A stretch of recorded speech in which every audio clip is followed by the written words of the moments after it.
והתשובה, אני הולך להגיד את זה בעברית, וזה קשה להגיד את זה בעברית. אני מכיר אנשים שנחטפו, ואני מכיר אנשים שנהרגו.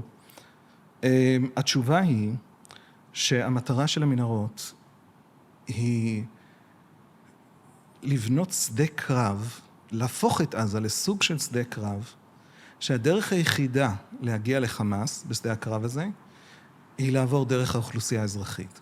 האסטרטגיה העיקרית של חמאס היא לא לטבוח בנו, היא להביא להרס המוחלט של עזה. זאת אומרת, יש רק, במרכאות, 25-30 אלף הרוגים בעזה. צריכים להיות 250,000. וואו. כי אם יש 250,000, הוא מנצח. האורח של היום הוא חביב רטי גור. חביב הוא עיתונאי ישראלי המשמש ככתב מדיני ואנליסט בכיר של העיתון המצליח Times of Israel. בנוסף, הוא נחשב לאחד האנשים שהכי מבינים את המורכבות של הסכסוך הישראלי-פלסטיני בכל העולם. מה שלומך, חביב? אני אחרי ההצגה הזאת, אני בסדר גמור. כן? כן. אז אני שמח לשמוע. נגענו לפני שהמצלמות יפתחו, בזה שאתה אומר את המסרים שלך כבר הרבה שנים. פתאום עכשיו יש לזה עוד יותר אוזן. איך אתה מסביר את זה? אני כמה שנים טובות מנסה להבין את הפלסטינים. כי בתוך ההוואי היהודי, בתוך השיח היהודי, יש תפיסה מסוימת לגבי הפלסטינים, בשיח הפלסטיני יש תפיסה אחרת לגמרי כלפינו ממה שאנחנו חושבים שהם צריכים להבין אודותינו. אני לא יודע אם זה היה ברור, אבל יש להם תפיסות מסוימות לגבינו שמביאים אותם לאסטרטגיות, לפעולות, לדרכי חשיבה כלפינו, שכל הזמן תוקעים אותם במקום לא טוב. זאת אומרת, יאסר ערפאת, המפעל העיקרי שלו, החשוב ביותר שלו, היה לשכנע אותם שהם בעצם נמצאים במלחמת אלג'יריה. מלחמת השחרור האלג'יראית נגד הצרפתים, 54 עד 62, משהו כזה, שחררה את אלג'יריה מצרפת, מ-130 שנות קולוניאליזם. וההצלחה המטורפת הזאת של בדיוק הפעולות שהפלסטינים נקטו בהם לאורך דורות, שנות דור, כלפינו, טרור, במובן ממש טרור שפוגע באזרחים חפים מפשע, שמחפש אותם, שמחפש להעלות את המחיר לקולוניאליסט עד שהוא בעצם בורח. האסטרטגיה הזאת, זה מה שערפאת מכר להם. ומה שנורא הדהים אותי לגבי הפלסטינים, רציתי לנסות להבין למה זה שכנע אותם. הרי יש הבדל בין היהודים בישראל והצרפתים באלג'יריה. ואתה לא צריך להיות ציוני כדי לראות את ההבדל. ואתה לא צריך להיות יהודי כדי לראות את ההבדל. ואתה לא צריך להאמין לנרטיב שלי ולהיסטוריה שלי ולשום דבר שאני מספר. אין לי צרפת. כמה עיראקים יש בישראל? 500,000? אם נכלול את הנכדים? אין לי מושג, יכול להיות 800,000, סליחה עיראקים אם אני טועה. יהודי עיראק, לאן יחזרו? עיראק? מה התוכנית? כאילו, מה התפיסה האנטי-קולוניאליסטית?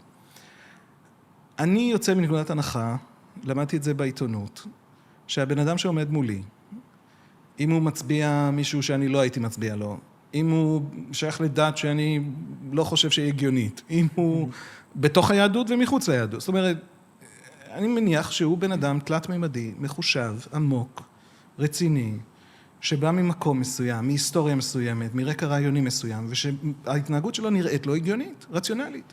אני ברשותך, כן. אשמח להכניס פה ציטוט שלך, כן. שהנרטיב הפלסטיני מבוסס על הסתכלות שגויה על הסיפור של היהודים בארץ ישראל. השגיאה הזו נמצאת בלב המלחמה הזו, ובלב המלחמה בת 100 השנים האחרונות. כן, אבל שגויה, אבל חכמה. וזה הגילוי הגדול. הם טועים לגבינו. אנחנו לא קולוניאליסטים, במובנים הכי חשובים ורלוונטיים לאסטרטגיה שלהם. שוב, זו השגיאה, הקולוניאליזם? השגיאה היא עמוקה יותר, רחבה יותר. בשנות ה-60 היא מפנה את עצמה לכיוון הקולוניאליסטי הזה, הפרשנות הקולוניאליסטית, במידה מסוימת בגלל ערפאת, במידה מסוימת בגלל שכל העולם הערבי נכנס לאובססיה לגבי אלג'יריה, ברגע שאלג'יריה מצליחה לגרש את הצרפתים, אבל זו טענה עמוקה יותר, שהיא כבר 140 שנה. ערביי ארץ ישראל, אליטות שעדיין חשבו שהן עות'מאניות, לפני שמישהו השתמש במילה פלסטיני, מדברים באותם מושגים שהם מדברים היום. והסיפור הזה הוא עמוק, הוא חכם, הוא רציני, יש סיבה טובה שהם חושבים את זה, והוא עדיין מוטעה. אבל זה שהוא נראה שהוא מסביר את ההיסטוריה שלהם, זאת הסיבה שהוא עדיין קיים. כלומר, הם עדיין מצליחים להרוס לעצמם, כי הם עדיין הולכים בכיוון של סיפור שלכאורה עדיין מתאר את המציאות היטב. אני הלכתי לחפש את הסיפור הפלסטיני שמסביר... אני לא רוצה להגיד שאני מבין את הסיפור של עצמם, את עצמם, כן? הם לא צריכים לשמוע איזה יהודי מדבר על עצמם. אבל את הסיפור שלהם כלפיי. זאת אומרת, מי אני בסיפור שלהם? זה הלכתי לחפש.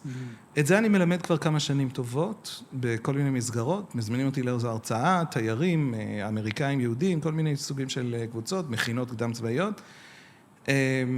והסיפור הזה, פתאום, אחרי הטבח, הפך למשהו גדול. זאת אומרת, אני פתאום מוזמן לכל רחבי העולם, דובר האנגלית, כן? אבל בכל זאת, קנדה, אוסטרליה, בריטניה, לא רק ארצות הברית, אבל אני משהו כמו 5 חודשים מתוך 10 החודשים האחרונים בחול. כן. כדי בגדול לספר את הסיפור של הסכסוך הזה במושגים היותר רחבים, יותר עמוקים. חצי מזה זה הסיפור שלהם, החצי השני זה הסיפור שלנו שאנחנו לא כל כך מכירים. מה בעצם הפלסטינים לא מבינים כלפינו? אז אוקיי, דבר ראשון, אני אשמח להיכנס לזה, וזה מרתק בפני עצמו. אני ראיתי הרבה דברים שלך באמת בהסברים האלה באנגלית שאתה עושה ביוטיוב, שאתה עושה מגיע בסופו של דבר ליוטיוב. הרבה אנשים גם ביקשו שאתה תגיע, אני מניח בדיוק בגלל הדבר הזה. אבל גם אני רוצה להבין למה בעצם לדעתך פתאום רוצים לשמוע את זה. האם השביעי לעשירי, ואתה אמרת הטבח שהיה, האם הוא עורר את עיני העולם לבעיה בסיפור הפלסטיני או הציוני? מה אתה בעצם רואה? במרחבים תרבותיים שונים התשובה היא מאוד מאוד שונה. בעולם המוסלמי, המטרה, חלק מהאסטרטגיה החמאסית היא להביא להרס עזה, כדי להפוך את הנושא הפלסטיני לנושא שאי אפשר להתעלם ממנו. ולכן התזמון שלו גם, שקשור מאוד לחיבור הישראלי-סעודי, כדי ליצור איזשהו הד ושיח בעולם המוסלמי. העולם שאני מכיר טוב, עד כמה שאני מכיר אותו טוב, הוא עולם דובר אנגלית, במיוחד ארצות הברית. בארצות הברית קרו 2 דברים. קודם כל, יש הרבה אמפתיה כלפי הפלסטינים, שזה גם מובן, אבל האמפתיה הזאת, בקרב חוגים שמאלנים מסוימים, הייתי אומר, השמאל הרדיקלי, אבל שמגיע מאוד מאוד עמוק לתוך... שמאל רדיקלי, אבל מיוצג ככמעט רוב, או לדעתי אפילו רוב מוחלט, באליטות המפטפטות, נקרא לזה, וואו. האמריקאיות, באקדמיה, בעיתונות, זה רוב מוחלט. כן. שתופס את 7 לאוקטובר, בגלל שאין להם מושג וחצי מושג, מה בעצם השיח הפלסטיני, מה בעצם חושבים ואומרים הפלסטינים בינם לבין עצמם כבר 140 שנה, זאת אומרת, מאיפה הם באים מבחינה דתית, מבחינה זהותית, מבחינה תרבותית, אל הסכסוך הזה, הם ממלאים את החסך הזה, את העיוורון המוחלט הזה, בסוג של projection, כן? בסוג של השלכה של מה היה גורם לי לבצע את הטבח הזה. והתשובה היא, כנראה שפגעו בי כל כך, ולכן הטבח הוא רק הוכחה לרשעות הישראלית. דוגמה קשה, אבל שאני שמעתי הרבה, דווקא של נורמן פינקלשטיין, שאומר שזה כמו מרד גטו ורשה. זאת אומרת, מה אתם מצפים שיקרה? נכון. נכון. ולכן אנחנו גם לדעתם מבצעים ג'נוסייד. כן. ולכן לדעתם יש רעב שהורג, כן, מספר בלתי מוגבל של ילדים. ולכן, יש לנו, כאילו, המלחמת האזרחים בתימן בעשור האחרון, 85,000 ילדים גבעו למוות, פשוט מתו מרעב. וזה לא הגיע לדפי הניו יורק טיימס. אבל אנחנו כרגע עושים את זה בעזה בטוח, לא יכול להיות שלא. הרי לא משנה הנתונים שלא מראים את זה, זה לא יכול להיות שלא. ולכן זה ג'נוסייד. למה זה ג'נוסייד? כי היהודים הם הקורבנות האולטימטיביים של הפשע הכי גדול שיכול להיות. אלא אם כן הם המבצעים שלו. ואז הם כבר לא במעמד כזה מוסרי. אז הם פשוט עוברים פשע.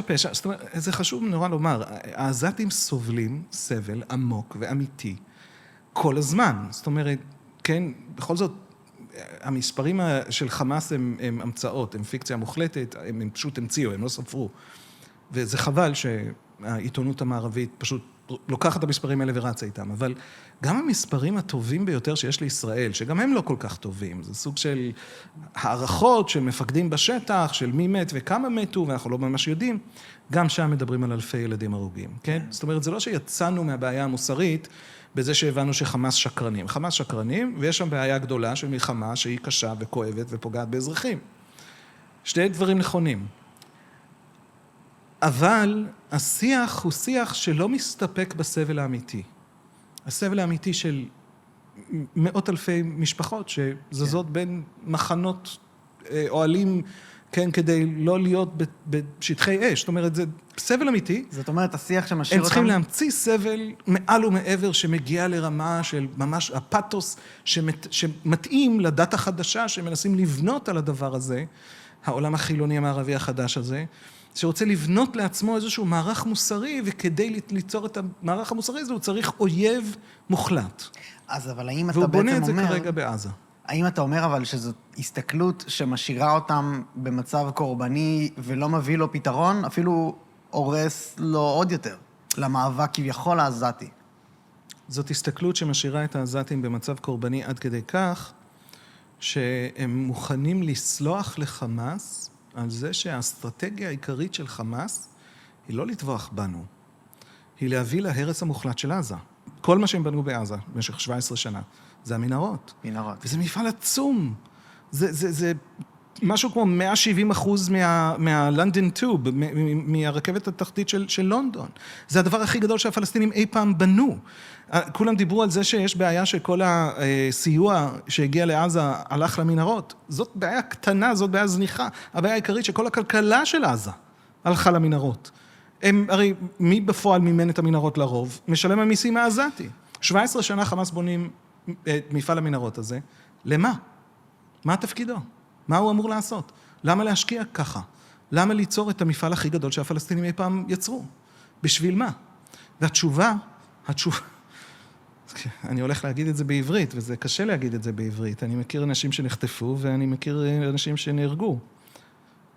התשובה היא שהמטרה של המנהרות היא ליצור מצב, לבנות שדה קרב, להפוך את עזה לסוג של שדה קרב, שהדרך היחידה להגיע לחמאס בשדה הקרב הזה, היא לעבור דרך האוכלוסייה האזרחית. אין דרך אחרת. שזה אומר שבשביעי לאוקטובר, חמאס בעצם ביצעו שתי פשעים גדולים, לא אחד. האחד נגדנו, והשני הוא מתכנן 17 שנה, והוא גדול פי 10. לא שלי צריך להיות אכפת פי 10, אבל הוא גדול פי 10 מבחינה מוסרית. וזה הפשע נגד עזה. הוא בנה את עזה למלחמה שתגבה קורבנות אזרחיים, שזאת המטרה האסטרטגית של המפעל הזה. וואו. ואז הכריח את ישראל, יצר מצב שישראל לא יכולה שלא לרדוף אותו לתוך המנהרות. הבעיה של סינואר היום, במנהרה שהוא נמצא בה איפשהו, אני יודע מה, רפיח או, רפח זה באנגלית, כן, אני מדבר באנגלית בדרך כלל, כן. רפיח או ח'אן יונס. הבעיה שלו זה שיש רק, במרכאות, 25-30 אלף הרוגים בעזה. צריכים להיות 250,000. וואו. כי אם יש 250,000, הוא מנצח. זאת אומרת, אנחנו עומדים מול, וזאת בעצם ההתעוררות הישראלית. זה מה שפתאום איחד את שמאל וימין. זה גם הטבח, אבל היו לנו מצבים של הרג בעבר. היו לנו מלחמות עם גודל כזה של קורבנות. בשביל לאוקטובר חווינו משבר באתוס הבסיסי ביותר שלנו, של הגנה אחד על השני. הדבר הזה הוא דבר שלא נתגבר עליו, לדעתי, במשך דור. תסביר לי בבקשה יותר לעומק את האתוס הזה. אנחנו, הרי להיות ישראלי זה להיות פליט, להיות הנכד של פליט, שיודע שבישראל הפסקנו למות, ולכן יש אתוס מאוד עמוק בתודעה הישראלית של מגינים אחד על השני. הטראומה של השביעי באוקטובר זה לא רק המוות, זה לא רק החטיפה, זה הלשבת על הוואטסאפ ולראות את ההודעות האלה במשך 12 שעות, ולא לדעת איפה הצבא, ולא להבין איפה ישראל. אנחנו הרי בגדנו בהם, בקורבנות שם, בחטופים ובחללים. ובאירוע הזה, במשבר הזה שהם גרמו לנו, באתוס הכי עמוק שלנו, עד כמה האתוס הזה הוא עמוק אצלנו, הטאבו הכי גדול בתרבות שלנו זה אלימות בין יהודית. כלומר, לדעתי בתיכון הישראלי, לומדים יותר על רגעים בהיסטוריה שבהם יהודים הרגו יהודים, למשל האלטלנה, למשל אמיל גרינצוויג ב-83, למשל רצח רבין. מה הטראומה של רצח רבין? לא שמישהו רצח ראש ממשלה, הטראומה היא שיהודי רצח ראש ממשלה, בגלל הסוגיה הבוערת שעל סדר יום. העניין הזה, זה הצד השני של המטבע, כן, האתוס הזה שיהודי, הטאבו הזה שיהודי לא פוגע ביהודי, זה צד שני של הסולידריות הזאת של פליטים. אנחנו הפרנו את החוזה הזה, והיינו חייבים להעיף את האיום הזה מהעולם. ונכנסנו לעזה, ונכנסנו לקרב שחמאס בנו ותכננו, שיראה כמו שנראה, ומהר מאוד שיפרנו. מהר מאוד, בקרב הראשון בעיר עזה, באמת הפצצנו המון מהאוויר, היו להם עשרות אלפי, הרבה מאוד אלפים, כן, של הרוגים, כולל אזרחים, וזה לא עבד. כלומר, לא הרגנו את החמאסניקים, פחות הגענו למנהרות, בקושי נגענו במנהרות מהאוויר, ואז עד שהגענו לח'אן יונס, זה כבר היה קרב קרקע, קרב חי"ר, קרב בשטח בנוי, שזה סוג של, כן, לא יודע מי מכיר פה מהצבא, אבל אני, כשהייתי צעיר חייל, אז קראו לזה לשב. לשב זה לוחמה בשטח בנוי, כל גדודי החי"ר וחטיבות החי"ר לומדות איך עושים את זה, וזה הקרב של כוחות שטח, קרקע, מחפשות את המנהרות. במנהרות הראשונות שמצאו, מתו חיילים, כי היו שם כל מיני מלכודות. אחרי זה הפסיקו למות החיילים, והתחילו להרוס מנהרות בכמויות עצומות, כן, אסטרטגיות. ולאט לאט, צה"ל השתפר כארגון לומד, הוא גילה לנו שלמרות הכשל המטורף הזה של 7 באוקטובר, הוא בעצם ארגון שיודע להשתפר באופן מאוד מאוד דרמטי. והבעיה מבחינת חמאס, עם השיפור הזה, זה שבפועל, תוך כדי שהמלחמה הולכת ומתמשכת, וצה"ל הולך ומשתדרג בגלל החוויה הזאת, הידע שהוא צובר בשטח, זה צבא הרי שלא באמת לחם מלחמת שטח, מלחמת קרקע רצינית 40 שנה, כן? כל בעיה שהייתה לנו בגדול פתרנו עם חיל האוויר, היו פה ושם קצת מבצעים, אבל בגדול חיל אוויר. פתאום זה צבא שיודע להילחם על הקרקע. הפסיקו למות להם אזרחים. זאת אומרת, הכמות, הקצב ירד, אבל הוא ירד מ-100% ל-10%, זאת אומרת, הוא ירד באופן כל כך חד ודרמטי, שיש לחמאס היום בעיה שאין מספיק הרוגים בעזה. וואו, רגע, כן. ברשותך. כמה שאלות שאני אשמח שתענה לי. אחד, האם אתה אומר בריש גלי, שלדעתך סינואר היה מייחל ל-250,000 הרוגים? זה היה בעצם המטרה אפילו של המלחמה. אני לא רוצה לנקוט בשמו במספר, אבל ברור שזאת המטרה של המלחמה, זאת האסטרטגיה, אין שום סיבה אחרת שיהיו מנהרות שם. מה המטרה של המנהרות? אם לא להתחיל את המלחמה, ואם אתה כבר מבצע את הטבח של שמחת תורה, אז מה המטרה של הטבח? אם לא להביא את המלחמה, שהתכוננת אליו עם המנהרות, שזה דבר כל כך גדול, שברור שזה האסטרטגיה. זאת אומרת, המנהרות זה האסטרטגיה. זה שורט את המוח, וזה מוביל אותי פשוט לשאלה הבאה שלי, שמה התחלנו את זה מתוך משהו תיארת את האקלים המחשבתי, הפוליטי בארצות הברית, סביב המלחמה. איך הם מפספסים את העניין הזה? ולמה אנחנו יוצאים פה הרעים למרות המספרים הכביכול לא גבוהים, למרות שזה מוזר להגיד על עשרות אלפי הרוגים? על האליטות האינטלקטואליות, האידיאולוגיות האמריקאיות, השתלטה סוג של דת חדשה. דת זאת מילה קצת גדולה לדבר הזה. זה יותר סוג של אסתטיקה מוסרית חדשה, שבעצם אומרת כל הסיפור בכל חברה, בכל ההיסטוריה, הוא סיפור של כוח. מי שיש לו הוא הרע, מי שאין לו הוא הקורבן. הם מפרשים כוח בצורה מאוד מאוד רדודה, יש שיח שם על האם זה מרקסיזם או לא מרקסיזם. זה לוקח מהמרקסיזם את הרעיון הבסיסי הזה יש מבני כוח חברתיים, שזה הדבר היחיד שצריך להסתכל עליו, כדי להבין מי טוב ומי רע. היהודים חזקים, הפלסטינים חלשים, זה כל הסיפור. אין סיפור אחר. אין עוד לסיפור. אם מישהו מנסה לספר לך תוספת לסיפור הזה, הוא מנסה לבלבל אותך מהדבר הגדול המוסרי הענק הזה של כוח לא כוח. ולכן אנחנו הרעים. הם ככה מפרשים גם את עצמם, את ההיסטוריה שלהם. הביקורת השמרנית לדבר הזה היא שהם לא סתם שונאים את ישראל, הם גם שונאים את אמריקה, האנשים האלה. אני לא חושב שזה דבר שמרגיש לאנשים עצמם, לאידיאולוגיה הזאת עצמה, כדבר רע. לשנוא את אמריקה זה נשמע להם דבר מאוד מאוד... כי גם אמריקה בעלת כוח. אמריקה היא בעלת כוח, היא הפעילה את הכוח הזה בכמה מקומות בהיסטוריה בצורה מאוד לא טובה, הם הולכים אחורה ליחסי לבנים שחורים באמריקה, שפה אני חושב שהסיפור גם די נכון, זאת אומרת, אם אנחנו הולכים לשם, אני די פרוגרסיבי, הם החזיקו אנשים עבדים מאות שנים, תוך כדי שהם כותבים כל מיני, כן, טקסטים מופלאים על החירות, כן? אבל עדיין זה, גם אם אתה פרוגרסיבי, כמו שאתה טוען, אני מניח שגם אתה תגיד שהדיון בתוך מוסד וושינגטון, מכללת וושינגטון, על האם וושינגטון הוא אדם מוסרי, כן או לא, זה משהו מוזר. אני לא חושב שזה מוזר. זאת שאלה טובה, זאת שאלה שצריך לשאול אותה. זה מותר להיות אנכרוניסטי, אם אתה שואל שאלות מוסריות. מעניין. אם אתה שואל שאלות אנליטיות, היסטוריות, רוצה לדעת מה חשב וושינגטון, למה זה נראה לו הגיוני? הוא בן אדם, הוא נורמלי, הוא תלת-ממדי, כן? זאת אומרת, כולם בני אדם. חמאס הם בני אדם. העולם שלהם הוא תלת-ממדי כמו שלנו, הם מרגישים צודקים, יש להם סיבות לזה, הם לא מטומטמים, הם לא אנשים מרושעים, התוצר הוא מרושע, הם עושים דברים מרושעים, אבל הם לא מרגישים רשעים. ואם אתה רוצה להבין למה, כדי להילחם בהם יותר טוב, אתה צריך לבוא עם אמפתיה. לא סימפתיה, אמפתיה. סימפתיה זאת המחשבה שאתה צריך גם להסכים, לתת להם the benefit of the doubt, כן? אמפתיה זאת התובנה שאתה צריך להכיר את האויב במושגים של עצמו, כדי להבין מה הוא הולך לעשות בשלב הבא. אני מכיר חוקרי איראן במערך המודיעין הישראלי, שיש להם ערבי סרטים איראנים.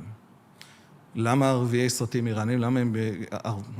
למה ערבי סרטים איראנים? הם יושבים ביחד ומנסים להכיר לעומק ובאמת לצלול לתוך וגם לאהוב באופן אמפתי את התרבות האיראנית הפרסית. כדי להבין מי נגד מי ומה והחברה וזה, האמפתיה היא קריטית לניצחון נגד אויב. ואנחנו חייבים את האמפתיה הזאת כלפי חמאס, אם אנחנו למשל רוצים לענות על השאלה, ברגע שנגיד חיסנו את החמאסניק האחרון. בוא נגיד שזה אפשרי ואנחנו יכולים ואנחנו עושים את זה. אגב, עם מספיק זמן אפשר לעשות את זה. זאת אומרת, אני דווקא מהניצים בנושא הזה. כן. הבעיה היא שחמאס זה לא רק ארגון, זה גם לא סתם רעיון, אלא נרטיב היסטורי שלם, פרשנות של החוויה הפלסטינית, של ההיסטורית. זה לא מת עם חמאס, וזה יכול לייצר עוד סוגים של חמאסים בעתיד. אז אנחנו צריכים להבין את זה לעומק עם אמפתיה, ולא סתם להגיד טוב ורע. יש טוב ויש רע בעולם, צריך להילחם ברע. חמאס הם רע. מה אני צריך מעזה? אני צריך שהיא לא תילחם בי. אני צריך שהיא לא תילחם בי גם בעוד דור. הבן הבכור שלי הוא בן 13, יש לי עוד 5 שנים לפתור את הסכסוך הישראלי-פלסטיני לפני שהוא צה"ל. הבנתי. אני לא רוצה שהוא יצא למלחמה הזאת. הוא יצא למלחמה הזאת, אם הוא צריך. אני מעדיף שלא. אז מה הצורך שלי מעזה? אני לא צריך לרוקן אותה, אני לא צריך להתעלל בה, אני לא צריך לכעוס עליה, אני לא צריך להרגיש רגשות ולדעת שאני הגיבור.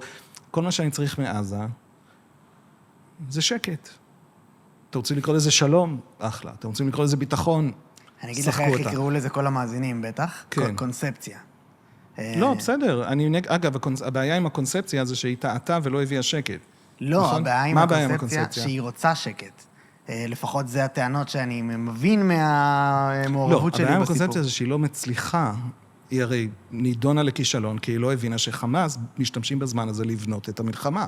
אני לא בטוח שאני מסכים, אני חושב שהקונספציה עצמה היא הרצון בסיום הקונפליקט, במקום הבנת האינסופיות שלו. הרצון בשקט זה בעצם לייצר איזשהו דנמרק ישראלי, והוא מפספס את הפואנטה של המזרח התיכון.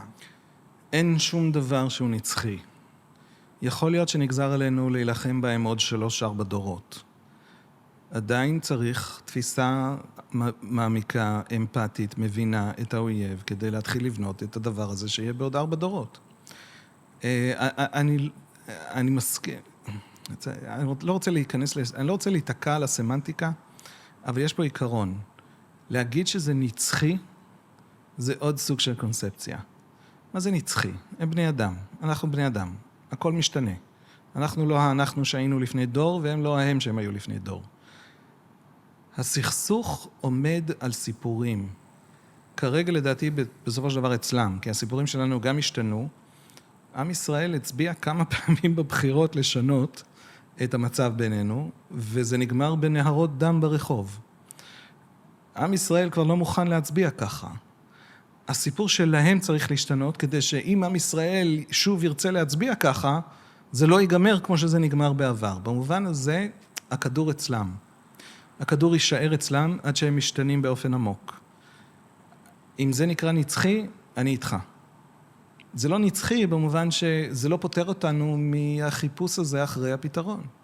אני חושב שהבעיה היא שאנחנו מדברים קצת ב-30,000 רגל. זאת אומרת, כשצוללים פנימה לתוך השיח הפלסטיני, אז רואים את הפתרון, רואים את הדרך הזאת. אפשר לפלס את ה... א', אני אשמח שתכניס אותנו לשם. אני אשמח גם שנבהיר רק את העניינים פה, כי אנחנו הולכים פה בעולם מאוד מאוד סבוך של שדה מוקשים סמנטי. כן. וכן צריך להבין, בעיניי, שהשיח בציבור בישראל כרגע, הוא הולך למקום הזה. היו לי פה הרבה אנשים שאמרו גם, כולם חושבים שעזה נחטפה על ידי חמאס, אבל עזה חושבת כמו חמאס. זאת אומרת, זה כל כך... עזה חושבת כמו חמאס. לא רק שהיא חושבת כמו חמאס, הסיפור הכי טוב, הסיפור הכי עמוק, הכי מכבד שיש בשיח הפלסטיני, בתרבות הפלסטינית, בפוליטיקה הפלסטינית, הוא הסיפור של חמאס. חמאס מספרים להם שהם בעצם חוד החנית של גאולת האסלאם מ-400 שנות חולשה וקריסה, וקריסה שהיא לא רק קריסה פוליטית או כלכלית או מדעית, היא קריסה בסופו של דבר רוחנית. אז כל הסיפור הפלסטיני הוא לא סיפור של חלשים שנמצאים תחת, אני יודע מה, כיבוש של חזקים. הסיפור הפלסטיני, אומרים חמאס, הוא שהם בעצם החזית לגאולת האסלאם וככה לגאולת העולם. זה הרבה יותר כיף לשמוע מאשר ההיסטוריה הפלסטינית כפי שמספרים אותה נגיד בפתח. החלקים של הפתח שלא מספרים את הסיפור החמאסי בעצמם. כן. לא, אז הם עם חמאס. יש לנו סקרים שהם מאוד מאוד מעניינים, כי הם אומרים לכאורה דברים שהם הפוכים. למשל, כשאתה שואל עזתים, אני חושב שזה היה הסקר של גלופ אצל חליל שיקקי, הסוקר הפלסטיני, אני לא זוכר בדיוק, אבל יש סקר חשוב שיצא לתקשורת לפני איזה חודשיים, מי אתה רוצה שישלוט בעזה אחרי המלחמה? 70% לא רוצים את חמאס. 70% עזתים? עזתים, לא רוצים את חמאס. אז אתה שואל אותם, האם אתה גאה ב7 באוקטובר? רוב עצום, אני לא זוכר, זה 75% או 85%, זה לא משנה, גאה ב7 באוקטובר, היום, עם כל ההרס. ואז אתה שואל אותם, האם אתם בעד חמאס באיזושהי צורה, אני לא זוכר את השאלה, והתשובה היא 60% כן. אז השאלה, רגע, אתם לא רוצים שהם ישלטו בכם, כי הם, בסופו של דבר, תיאוקרטים, גנבים, כן, מושחתים ופושעים ורוצחים, והביאו לכם את כל החורבן הזה. מצד שאתם גאים בהם, ואתם, כן, אז מה קורה שם? זה באמת הרס, הם מגיבים גם להרס של המלחמה, של האסטרטגיה של חמאס, אבל הם גם מגיבים לסיפור. והסיפור הוא סיפור של כבוד, וסיפור של מרכזיות בחוויה האסלאמית, במרחב האסלאמי כולו. כל הדברים האלה קורים בו זמנית, בתוך אותה חברה. ואם נבין את זה, נגלה את המקומות שבהם אפשר להפריד בין האוכלוסייה וחמאס. אבל זה דורש בנייה מחדש של כל הסיפור הפלסטיני. אני אשמח שתראה לי איך זה יכול לקרות מהצד שלנו. אני כרגע בנקודה כן. לא יודע, אינטלקטואלית, שאני הגעתי די להבנות שזה בלתי אפשרי. אבל בוא, אני אשמח להבין איך. אוקיי, הנה, אני אפתור את הסכסוך. כמה זמן יש לנו? כן, בדיוק. אני אעשה את זה בצורה באמת הכי פשטנית של סרט מצויר. אני לא חוקר, אני לא פרופסור. אני מורה להיסטוריה קצת, אבל אולי זה ייתן לאנשים מספיק חומר ללכת לוויקיפדיה ולהתחיל לצלול, כן? תלכו להערות השוליים ותקראו מזה ספרים. הסיפור בגדול של חמאס, הסיבה שחמאס חושבים שהם צודקים. אסמאעיל הנייה אומר, אנחנו עם של קדושים, קדושים במובן של מרטירים, כן? שמוכנים למות. שהידים. שהידים. למה? גם אחרי שהוא מאבד את הבנים שלו במלחמה הזאת, הוא אומר את זה. למה? 150 שנה, העולם המוסלמי, במיוחד הסוני הערבי מוסלמי, שואל שאלה אחת גדולה, ענקית, עצומה, שהיא כל כך גדולה וכל כך ענקית ועצומה וכל כך ברורה מאליה, שלא מדברים על זה בפומבי ולכן אף אחד לא שומע מבחוץ. אבל זאת שאלה שעומדת ביסוד החברות האסלאמיות של היום, בטח בעולם הערבי. והיא השאלה, מה קרה לנו? מה קרה לנו? שאלה אמיצה, שאלה שבאקדמיה המערבית ובעיתונות המערבית אין את האומץ לשאול אותה. מה קרה לעולם המוסלמי? לפני 500 שנה העולם המוסלמי היה מרכז העולם מבחינת מדע וכלכלה וגיאופוליטיקה, זאת אומרת כוח, עוצמה גיאופוליטית. ועכשיו אנחנו אומרים, שואלי השאלות האלה, תיאולוגים ממש, אנשים חשובים, אנשים מרכזיים בשיח, במיוחד באזורים כמו מצרים, תחת שלטון בריטי. מה קרה לנו? איך נהיינו כל כך חלשים, כל כך כמעט אנאלפביתים, זאת אומרת, כל כך עניים? ובאסלאם זאת לא שאלה מדינית. כלומר, כשיהודים בסוף המאה ה-19 שאלו מה קרה לנו, איך אנחנו, החולשה הזאת, מה היא, מאיפה היא באה, איך מתקנים, אז זאת הייתה שאלה מדינית אופרטיבית. זאת אומרת, צריך ליצור את קק"ל כדי להתחיל לזה, צריך לבנות את הארגון הזה. אגב, אצל יהודים קומוניסטים וציונים וליברלים וכל סוגי היהודים שאלו איך בונים, איך יוצא. השיח הזה על חולשה היה שיח אופרטיבי מדיני. אצל המוסלמים הוא היה בעיקר שיח תיאולוגי מסיבה מאוד פשוטה. האסלאם משחר לידתה היא אימפריה כובשת, ולא סתם כובשת, ב-200 השנים הראשונות של האסלאם, היא אימפריה שכובשת מאוד מאוד מהר ובהצלחה מסחררת. והמוסלמים אז שאלו את עצמם, למה אנחנו מצליחים כל כך? והתשובה הייתה, תשובה נורא יהודית, כן? תעבור איתי את המסלול הזה של היהודים. יש אל, נכון? אני לא אומר שיש אל, אני אומר שהיהודים חושבים שיש אל. היהדות חושבת. האל הוא אל צדק, והאל הוא אל שיצר את ההיסטוריה עם כיוון שמכוון לצדק. יש לו טלוס, יש לו מטרה, יש לו גאולה שבסוף, ההיסטוריה יש לה מסלול שניתנה לה על ידי האל. אומרים המוסלמים, עד כאן היהדות והאסלאם ביחד, ואז המוסלמים עושים קפיצה. הם אומרים, רגע, אם יש לאל כיוון להיסטוריה, אם הוא מכוון את ההיסטוריה לגאולה מסוימת, ואני מוצא את עצמי בתוך ההיסטוריה מצליח בצורה לא מוסברת, מסחררת. כנראה שאני מסונכרן עם התוכנית האלוהית הזאת להיסטוריה. איך אתה מצליח בהיסטוריה אם אתה לא מסונכרן עם התוכנית האלוהית להיסטוריה? למה יהודים לא עשו את המהלך הזה? כי הם אף פעם לא מצאו את עצמם בהצלחה כזו גדולה בהיסטוריה, כן? יש לנו שיח דומה על הישרדות. למה שרדנו? כי אנחנו תואמים את התוכנית האלוהית להיסטוריה. וואו. לנצרות יש את זה ברמת האינדיבידואל. הסיפור הגאולתי בנצרות הוא יותר אינדיבידואלי, כן, מאשר כיבוש. האסלאם זה יותר הכיבושים המוקדמים האלה. כשהוגה מוסלמי במאה ה-19 במצרים שואל את עצמו מה קרה לנו, זאת שאלה תיאולוגית עמוקה וכואבת.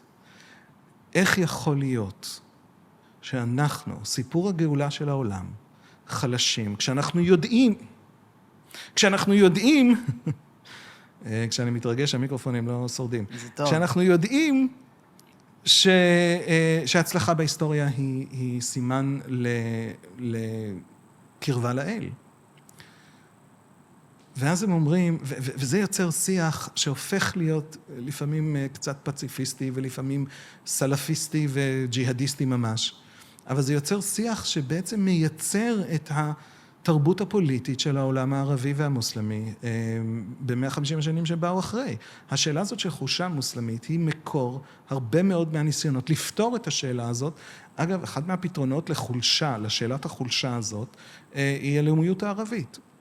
שהיא בעצם סוג של טענה שהסוד של המערב לכוחו הוא המוסדות שהוא יצר אחרי שלום של וספליה ב-1648, שהוא התחיל ליצור באמת המדינה המודרנית. ניצור את המוסדות האלה, יהיה לנו את הכוח הזה. התשובה האסלאמיסטית היא, אם נחזור לאל, נחזור בתשובה, נחזור להתקרב אל האל, מבחינה מוסרית, מבחינה דתית, תיאולוגית, רוחנית, ההיסטוריה כבר תטפל בעצמה. זאת אומרת, גיאופוליטיקה זה פונקציה, כוח עוצמה גיאופוליטית זה פונקציה של קרבה לאל. אז קרבה לאל זה השלב הראשון. השלב השני זה כבר העוצמה הגיאופוליטית היא כבר תבוא, זה כבר, ככה העולם עובד, כן? אם אתה תואם את התוכנית האלוהית להיסטוריה, אתה מן הסתם גם תהיה מוצלח בהיסטוריה. זאת התשובה לחולשה. אני שולח אנשים שרוצים להבין את ההקשר לחמאס, להוגה אחד ספציפי, רשיד רידה, שבאיזושהי דרך גם היה מורה של, הוא נולד בביירות, עבד בעיקר בקהיר, תחת שלטון בריטי, בעשור האחרון של המאה ה-19, והוא היה גם מורה של חאג' אמין אל-חוסייני באיזושהי תקופה, ושל עז א-דין אל-קסאם, דמויות שעזרו ליצור את האסלאם הפלסטיני שאנחנו מתמודדים איתה היום. רשיד רידה, בתחילת דרכו, כשהוא פגש את הציונות לראשונה כרעיון, היה פרו-ציוני. הוא חשב שהיהודים יעזרו למוסלמים לגרש את כל האימפריות הנוצריות. ואז בגדול הוא קרא הרבה מאוד ממה שיצא מהכנס הראשון בבאזל של הרצל, ואיך אומרים בעברית, נחשכו עיניו, הוא התחיל להבין שהיהודים לא רוצים את מה שהרצל בהתחלה חיפש אצל הסולטן בקונסטנטינופל, הם לא בעצם רוצים אוטונומיה בתוך האימפריה העות'מאנית, הם בעצם רוצים מדינת לאום של עצמם. כל הסיפור הוא חירות ועצמאות. ואז הוא מבין שיש פה סכנה תהומית לאסלאם, והוא הופך להיות אנטי-ציוני. הוא מתחיל לפרסם כתב עת שנקרא אל-מנאר בקהיר ב-1898. שוב, אני זורק פה את העובדות, גם כי כשאתה נכנס לתוך השיח, השיחים ממש, ואתה ממש בפנים, ואז אתה יוצא בצד השני, אתה מתחיל לראות דברים, שלא ראית אם אתה נשאר בקטגוריות של, כן, אינטלקטואליות. הוא מתחיל לפרסם, וגם כדי שיהיה לאנשים דברים לחפש בגוגל כדי לקרוא יותר, הוא מתחיל לפרסם כתב עת שנקרא אל-מנאר ב-1898, והוא כותב שם מכתב. מכתב שהוא מכוון אותו לערביי פלסטין, ככה הוא כותב. והוא אומר, you complacent nothings, זה התרגום לאנגלית, אני רוצה לתרגם לעברית. אפסים... complacent זה כאלה... חסרי מעש, חסרי עמוד שדרה נראה לי, יותר כאלה... אבל זה לא שאתם לא אמיצים, זה שאתם לא זזים, אתם סבילים. יאפסים סבילים, אבל זה נשמע יותר טוב כשזה בשפה מקורית, כן? כן. אתם לא מבינים שהחלשים שבעמי העולם, פליטים שמגורשים מכל ארץ, בכל ארץ של ציוויליזציה, הם אלה שידחפו אתכם אחורה ויהפכו לאדונים בארצכם. 1898 הוא כותב לערביי פלסטין מכתב שמסביר את הבעיה שלו עם הציונות. הבעיה שלו עם הציונות היא לא לאומיות פלסטינית, הוא עוד לא שמע על לאומיות פלסטינית, אף אחד לא מדבר במושגים כאלה. הבעיה שלו היא לא זכויות, לא קולקטיביות ולא אזרחיות אינדיבידואליסטיות. הוא שמע על הדברים האלה, לא אכפת לו, זה לא הנושא. הבעיה שלו היא האסלאם, והשאלה של חולשה אסלאמית. מה הבעיה בציונות? שהציונות בעצם רוצה לדחוק את האסלאם, גם אם זה כמה קילומטרים באיזה חבל ארץ פיצית שאף אחד לא שמע עליה, לדחוק את האסלאם אחורה, והבעיה עם זה שהם החלשים שבעמי העולם, הרי מי זה היהודים של 1898? הם פליטים חסרי קול שבורחים מ-1300 פוגרומים במזרח אירופה במשך 40 שנה, משהו כמו 250,000 הרוגים, הם בורחים במיליוניהם, רובם למערב, רובם המוחלט למערב, והם באמת אנשים חסרי קול. הם החלשים שבחלשים שבאומות העולם ב-1998. ואומר רשיד רידה, אם הם מסוגלים לדחוק את האסלאם אחורה, הבעיה התיאולוגית, אני רשיד רידה, תיאולוג, פילוסוף, הוגה, הוא קרא את הציונים בגרמנית ובצרפתית המקורית, זאת אומרת, זה איש באמת מבין עמוק, והוא גם עזר לייצר את כל השיח שאנחנו היום קוראים לו סלפיסטי, או אחים מוסלמים, כן, זאת אומרת, ג'יהדיסטי וזה, הוא יצר את חלק מהתשתית האינטלקטואלית לעולם הזה, איש מאוד מאוד חשוב, והוא חי תחת השלטון הבריטי במצרים. כלומר, החיים שלו כמוסלמי, תחת שלטון בריטי בארץ מוסלמית, זאת בעיה תיאולוגית. כן, הבריטים לא אמורים להיות מעל, הם אמורים להיות מתחת, האסלאם אמור להיות מעל. אבל זאת בעיה תיאולוגית קטנה, כי הבריטים הם בכל זאת האימפריה הכי גדולה והכי חזקה שהייתה אי פעם בתולדות האנושות, כן? זאת אומרת, זה לא נעים, לא בסדר, אבל אפשר לסבול את זה. בסוף ברור שהאסלאם תהיה למעלה, כן? אבל אם היהודים יכולים לדחוק את האסלאם אחורה, של 1898, לא היהודים של היום, לא האמריקאים עם האיפאק שלהם ולא הישראלים עם הצה"ל שלהם, היהודים של 1898 יכולים לדחוק... הבעיה התיאולוגית היא כבר בלתי ניתנת להכלה בשום דרך. כי זה מביך, זה בושה תיאולוגית. זה סימן לקריסה המוסרית, הרוחנית, למרחק מהאל, אם האסלאם מתרחקת מהאל, שהסממן הכי טוב לזה היא קריסה גיאופוליטית, אז העולם לא ייגאל. הרי גאולת העולם תלויה באסלאם. זה הרבה יותר מבושה. וואו. זה הרבה יותר מבושה. אז אנחנו היינו בעצם בתחילת המסלול שאתה סולל כן. לפתרון. אז תלמידים של רשיד רידה ושל חוג עצום של שיח מאוד גדול ומורכב, ובאמת אני עושה לו פה הפשטה פושעת, אני מתנצל לכל החוקרי האסלאם שישמעו את זה, אבל החוגים האלה מייצרים שיח פלסטיני אחר. חאג' אמין בשנות ה-30 ואיזדין אל-קסאם בשנות ה-30, איזדין אל-קסאם הרי זה האימאם מחיפה שחמאס קראו לגדודים שלהם על שמו, כן, עטיל קסאם נקרא על שמו. והם אנשים שאומרים לפלסטינים, אתם הדבר הזה, אתם החזית הזאת שעומדת מול האויב הכי מר של האסלאם, מסיבה מאוד פשוטה, כי האויב הכי חלש של האסלאם. הוא ההוכחה ההיסטורית, הסיפור הוא לא היהודים, הסיפור הוא המוסלמים. הוא ההוכחה ההיסטורית לריחוק שלנו מהאל. אז אנחנו צריכים לחזור אל האל, כדי לדחוק אותם החוצה, וזה הסממן הראשון לחזרה של האסלאם אל ההיסטוריה. מה זה הסלע הזה בכיפת הסלע? זה המקום שמוחמד דרך עליו כשהוא עולה לשמיים. מהו העם הפלסטיני? העם הפלסטיני הוא החזית המוסלמית מול הדבר הכי חלש שאי פעם דחק את האסלאם, שאי פעם דחף את האסלאם אחורה, ולכן הצעד הראשון שהאסלאם צריך לעשות כדי לחזור להיסטוריה כגורם משפיע ומכריע בהיסטוריה. בעצם להתגבר על 400 שנות חולשה. הפלסטינים הם הסלע שהאסלאם צריך לדרוך עליו כדי לחזור לעצמו.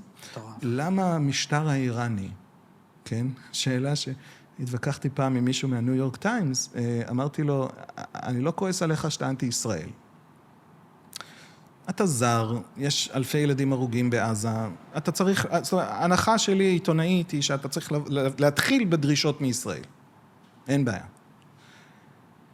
יש לי הרבה טענות לגבי זה, אבל אין לי בעיה עקרונית. הבעיה שאתה לא סקרן. אתה פשוט אדם לא סקרן, ובמקצוע שלך זה פשע ממש. כי אם היית סקרן, היית שואל את עצמך, המשטר האיראני, אין לו גבול עם ישראל, אין לו אף אינטרס בישראל. אז למה הוא משקיע אחוז דו-ספרתי של הכלכלה שלו בהשמדת ישראל? אני לא שואל מוסרית, אני שואל אנליטית. מה זה? למה? הם טמבלים, הם מטומטמים? אל תגיד לי שזה בשביל זכויות הפלסטינים. המשטר האיראני גם לאיראנים לא נותן זכויות. אל תגיד לי שזה בגלל סיבות ליברליות של הניו יורק טיימס. למה? עצלנות. עצלנות עיתונאית, זה הפשע העיתונאי. זאת אומרת, זה יותר מעצלנות, כי זה בעצם הופך אותנו לדמויות בסרט מצויר שרץ אצלם בראש. שזה סוג של גזענות. בטח אם אתה פרוגרסיבי, אתה חושב שזאת גזענות, אבל כשאתה עושה את זה, זה בסדר. אנטישמיות. כשזה כלפינו, אבל הם עושים את זה גם אגב, הם עושים את זה לערבים יותר מאשר כלפינו. הערבים הם הגיבורים של הסיפור, הסרט המצויר אצלם בראש. אז כאילו זה באדם, אבל זה לא. אבל הסיפור של המהפכה האיראנית, בגדול, הוא הסיפור הזה. למה להשמיד את ישראל? ישראל היא הדבר הכי חלש שאי פעם דחק את האסלאם, ישראל הוא הדבר הראשון שצריך לדרוך עליו ולהתגבר עליו ולעבור אותו כדי להתחיל, ישראל זאת התחנה הראשונה, כן? אחרי ישראל צריך להעמיד הרבה מאוד סונים, אחרי לדת האיראנים השיעים המשטר הזה, כן? אבל היא הדבר ההכרחי הראשון, שאסלאם צריכה להתגבר עליו כדי לחזור אל ההיסטוריה. למה חמאס מוכנים להשמיד את עזה? כל הסיפור הוא גאולת העולם. באמצעות גאולת האסלאם. באמצעות, צעד ראשון לזה, מ-400 שנות חולשה, באמצעות השמדת ישראל. ולשם הדבר הזה, אנחנו באמת עם קדושים, אומר הניה. אתה רוצה לדעת את גדולת העם הזה?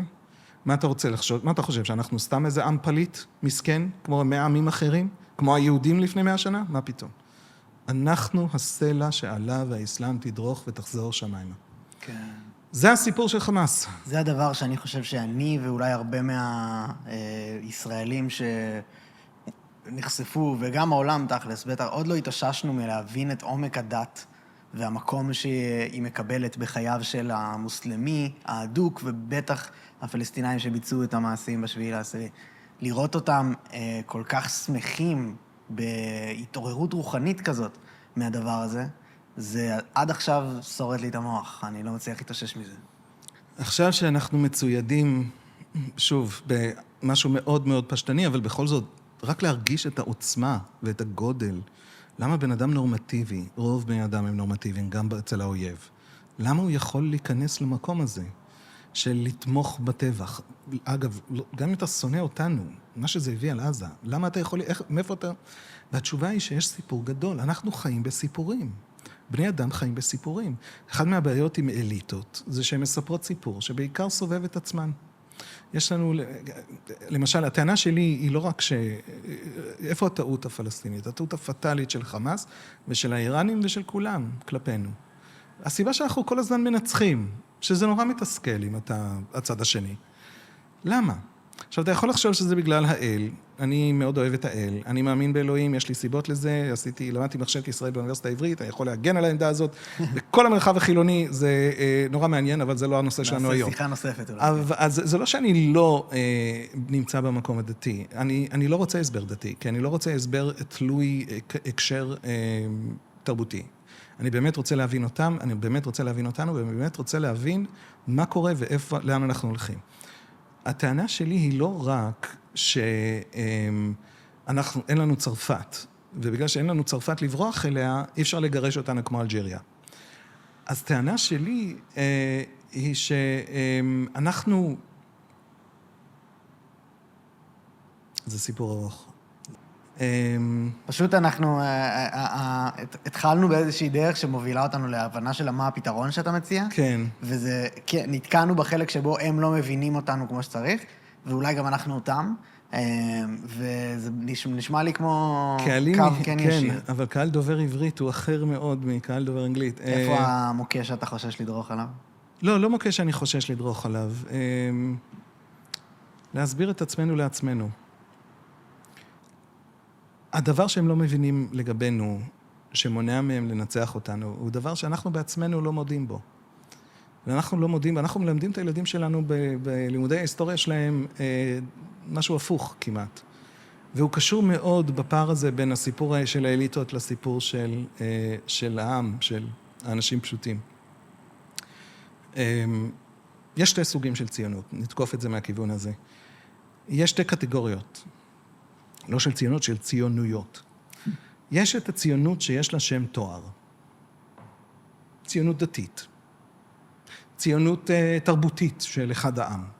ציונות סוציאליסטית של בן גוריון או הס או כל מיני ציונויות עם ציונות ליברלית, שזה older age באמריקה, כן? ציונות עם שם תואר. כל ציונות שיש לה שם תואר היא אליטיסטית. היא אליטה שמנסה לפרש את הדבר עצמו. היא סוג של פרשנות לדבר עצמו, של קבוצה מסוימת, אינטלקטואלית, כותבת ספרים וקוראת ספרים.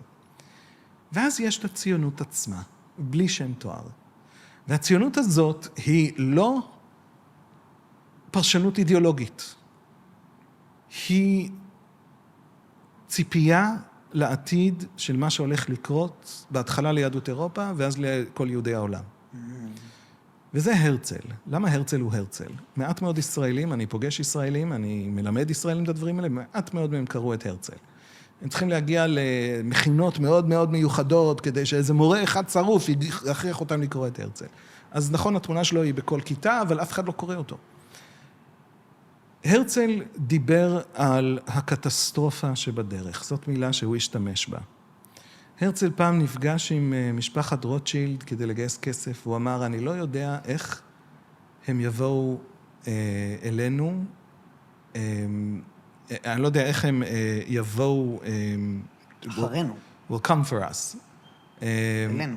אני לא יודע איך הם יבואו אלינו, אני לא יודע אם זה יהיה באמצעות גזל, או גירוש, או רצח. כולם המוניים, כן? אני חושש שזה יהיה כל הדברים האלה בו זמנית. הרצל חשב שיש בעיה עמוקה מאוד, הייתה לו פרשנות סוציולוגית של תהליכי המודרניזציה שעוברים על אירופה.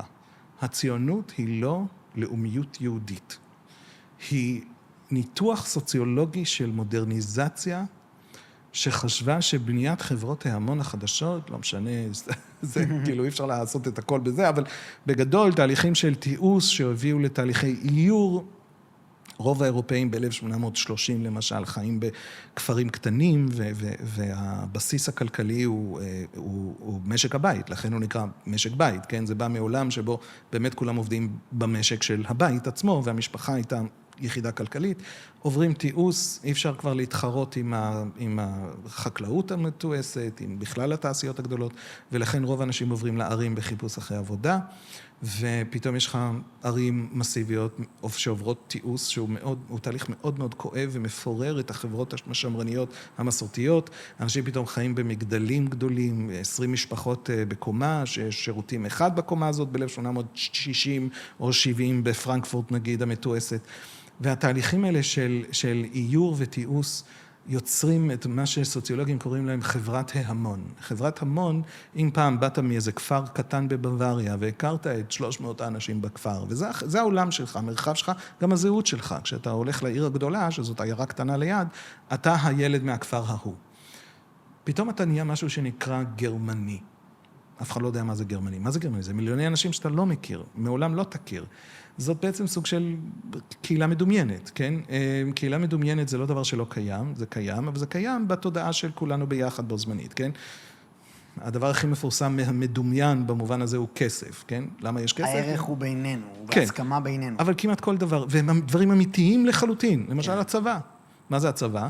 זה הסכמה של כמה אנשים להתנהג כאילו שיש צבא. ביום שהם יפסיקו להתנהג, ככה לא יהיה צבא, נכון? צבא זה מדומיין. הזהויות המדומיינות החדשות האלה של חברות ההמון, הזהויות הלאומיות, בעצם הלאומיות החדשה, בגלל שהן צריכות לשמר את הממברנה בינם לבין קבוצות חיצוניות, בגלל שהן בעצם טוענות שיש גרמני, והגרמני זה חשוב, ויש בזה אלמנט אורגני וביולוגי, ומיעוטים בתוכם הם לא ידעו להכיל. והם יתנפלו עליהם, והם יפגעו בהם, ויכול להיות שהם גם ירצחו אותם. שוב, בצורה הכי פשוטה, זאת הטענה הציונית. היהודים באירופה בסכנה מטורפת. כי הלאומיות החדשות לא יודעות להכיל אותם. וזה לא רק היהודים, מיעוטים אחרים גם. אבל היהודים צריכים להתארגן, ומה לעשות? איך להתארגן? מה בעצם הפתרון? ליצור חברת המון משלך. בצד, במקום אחר. כשהיהודים יעשו את זה, הם ינצלו מהסכנה, מהקטסטרופה שבאה, אומר הרצל, אבל אז גם הם יצטרכו להתמודד עם אותה בעיה, כי יש להם חברת המון, ומה חברת המון הזאת תעשה? היא תתקשה להכיל בתוכה מיעוטים, ולכן לקראת סוף ימיו, זה מצחיק שהימין נורא ניחס לעצמו בשנים האחרונות את הרצל, אם תרצו וכו'. הרצל, הטקסט האחרון אני חושב שהוא כותב ומשאיר לנו ב-1904, זה אלטנוילנד, כן? תל אביב, האוטופיה, ההגעה הזאת לחברה היהודית החדשה, המדינה היהודית החדשה, העתידית הזאת של בעתיד הרחוק, 1926 נדמה לי, החברה האוטופיסטית הזאת, יש בה משבר, הדרמה של הספר הוא משבר, שבו קם איזה אחד יהודי ואומר צריך לפגוע בערבים, במיעוט הערבי בתוכנו. והיהודים הולכים, תקראו, זה ספר חמוד, כן? אבל... זה מה שאחת הטענות בתוך אלטנוילנד? אחד מהסיפורים באלטנוילנד, זה שהיהודים מחליטים לא לפגוע במיעוט. הבנתי. זה מה שעושה אותו אוטופי. כן, כן. עכשיו, הוא לא מאשים את היהודים בגזענות. הוא אומר, מהות חברת ההמון היא להתקשות לטפל במיעוטים. כן. אבל מה שאוטופי בזה זה שהיהודים, בגלל אגב הרקע הזה, הם מצליחים. זאת אומרת, אני לא בטוח אם הרצל ימין או שמאל. הרצל הוא מסובך. הרצל יש לו פרשנות, ניתוח סוציולוגי של המודרנה, שלצערנו, הגדולה מאוד. הרצל היה חושב שזו טרגדיה מאוד גדולה, שהוא צדק כל כך, שאנחנו בעצם חיים בשלושה יבשות שהתרוקנו מיהודיהם. אבל זה הסיפור של הציונות. זאת הציונות האמיתית. היא ציונות של הצלה של מיליוני אנשים ממוות. הנה הסיפור שאנחנו לא מספרים לילדים שלנו בישראל.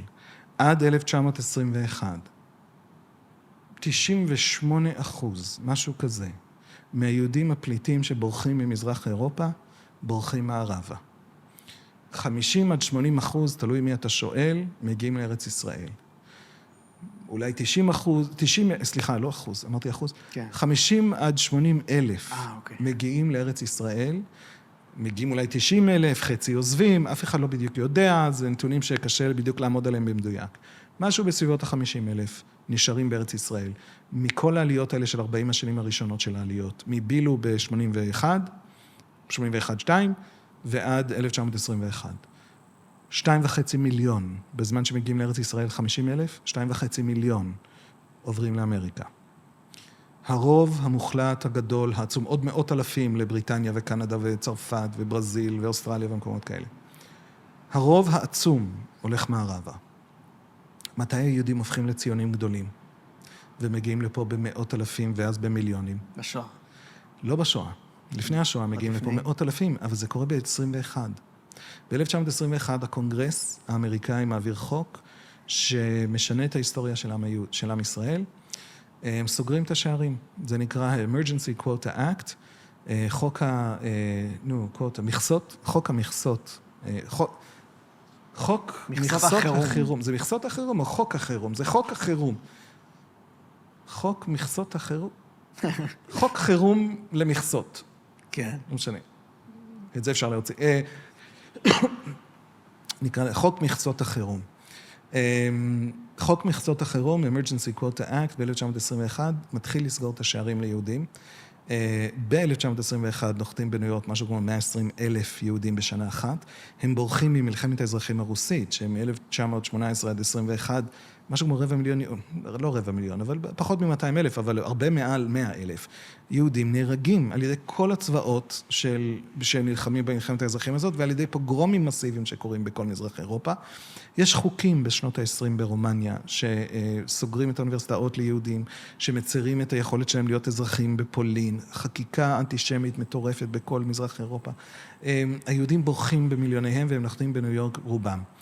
ואז הקונגרס האמריקאי, אחרי שכבר 2.5 מיליון הצליחו להיכנס במשך 40 שנה, סוגרים את השערים, 1921 120,000, 1924, כשהם מעבירים חוק אפילו יותר נוקשה, זה כבר ירד ל10,000. ב-1934, יש טיפה פתיחה לכמה אלפים כאלה בגלל הנאצים וכו'. 1934, הנאצים כבר בשלטון, 2,700 מצליחים להיכנס לאמריקה. המכסה בקנדה היא 0. יש חקיקה כזאת בכל העולם המערבי, והיהודים לא יכולים. ואז אתה מתחיל לראות עלייה לארץ ישראל במספרים מסיביים. למשל, עלייה החמישית, אני חושב שב-1935, כמעט כולם דוברי גרמנית העולים, וזה משהו כמו 65,000 בשנה אחת. 50,000 במשך 40 שנה, כל עוד המערב פתוח, כשהמערב נסגר, 65,000 בשנה אחת.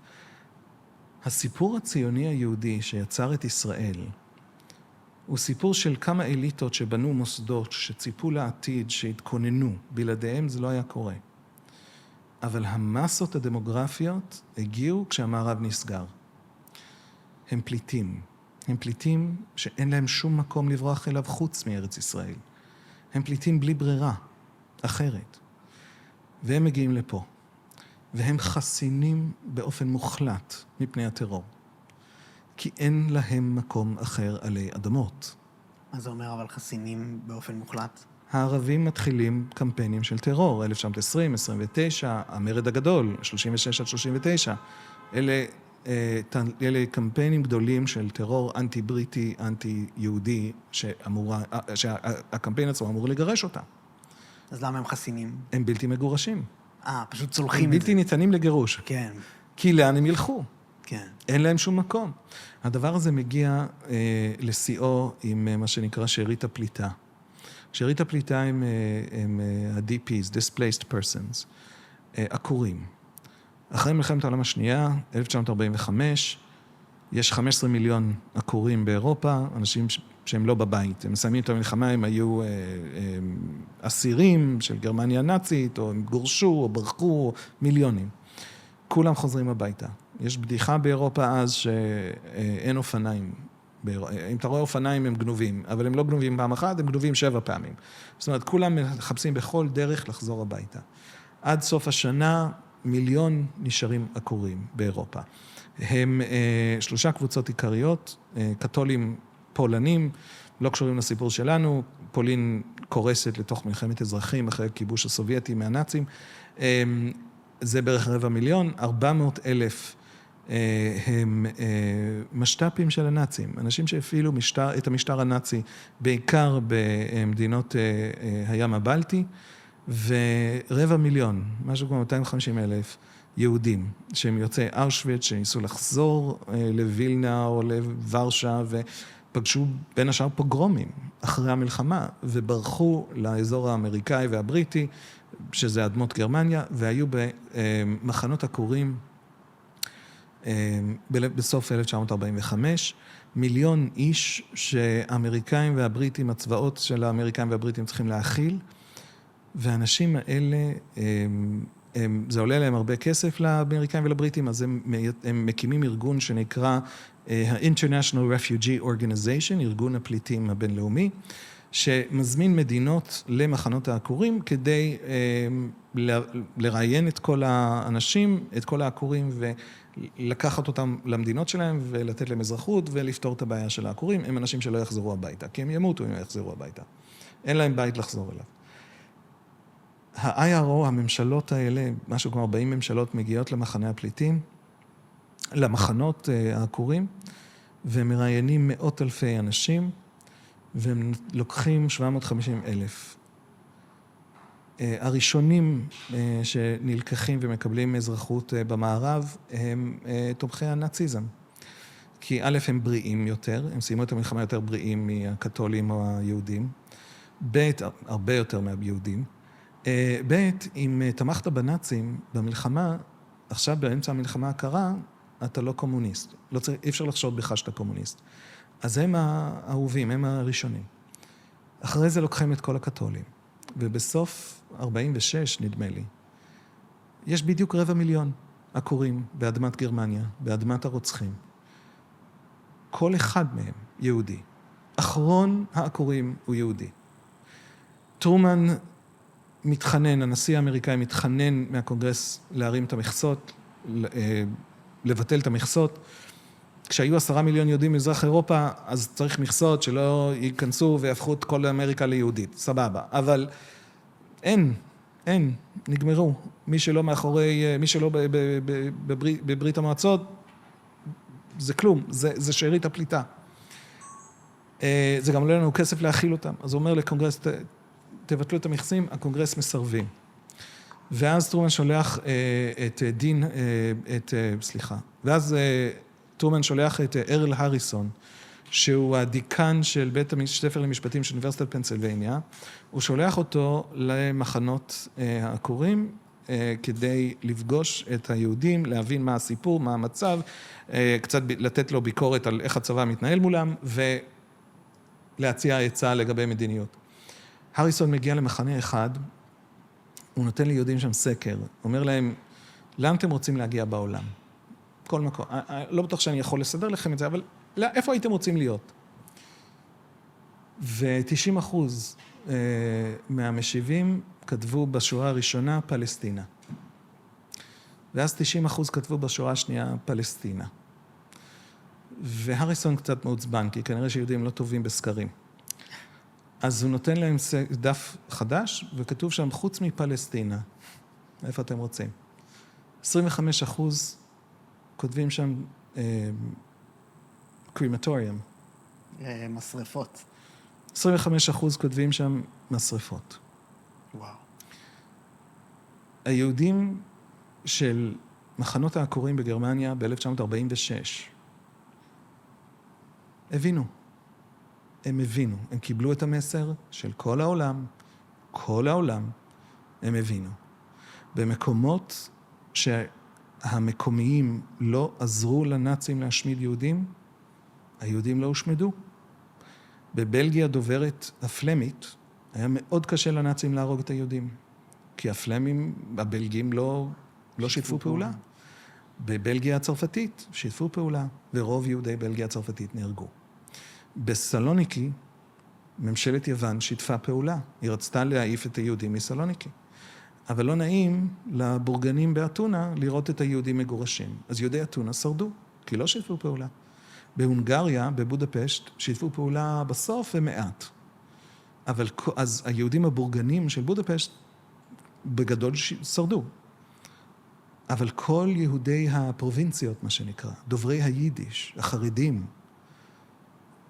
ההונגרים העלו אותם לרכבות, שום גרמני לא היה מעורב בתהליך הזה, עד שהם יצאו מגבולות הונגריה, כדי להשמיד אותם ולגרש אותם.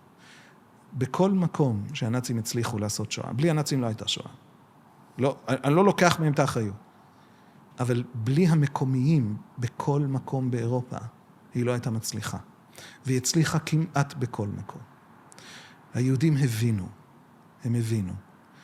הם רבע מצה"ל ב-48. כשאני מגיע היום לקמפוסים, ואנחנו מדברים בקמפוסים על הנכבה, כי כל הזמן דוחפים להם נכבה, והסטודנטים יהודים שואלים אותי, מה התשובה לנכבה? אז אני אומר, קודם כל, זה סיפור פלסטיני, והוא חשוב, כי להבין את הפלסטינים זה חשוב לעתיד ילדינו. צריך ללמוד אותו ולדבר עליו, אני רוצה לדבר. אגב, אם אני מגלה שישראל עשתה איזו טעות פעם, או איזה פשע פעם, מה, אני אפול מהכיסא? מה, אם אני אספר לאמריקאי, עשיתם איזה פשע פעם, איזשהו אמריקאי יגיד לי, לא יכול להיות, אמריקה לא בלתי אפשרי. בסדר, מדינה אמיתית, כן? אנחנו באמת מדינה, עם אמיתי. עושה טעויות גם. שבוע ראשון בטירונות, ישיבו אותי בכיסא, כשאני בקושי ישנתי בלילה, וסיפרו לי על טבח כפר כנא. מסתבר שצה"ל לא תמיד עושה הכל נכון. ואני לא רוצה להגיד את זה כדבר קטן, זאת אומרת, באמת יש פשעי מלחמה בהיסטוריה של צה"ל, וצה"ל מנסה ללמד אותו לחיילים שלו, וזה טוב, וככה צריך להיות. ברור לי שישראל עשתה טעויות. אני רוצה לדבר על הנכבה. אבל כל הנכבה כולה, היא משהו כמו 8,000 הרוגים בצד הפלסטיני. הטענה הפלסטינית היא 13,000, אני רוצה להזכיר את זה, למרות שההיסטוריונים המערביים טוענים משהו כמו 8,000. שזה אסון, 8,000 אנשים לא צריכים למות.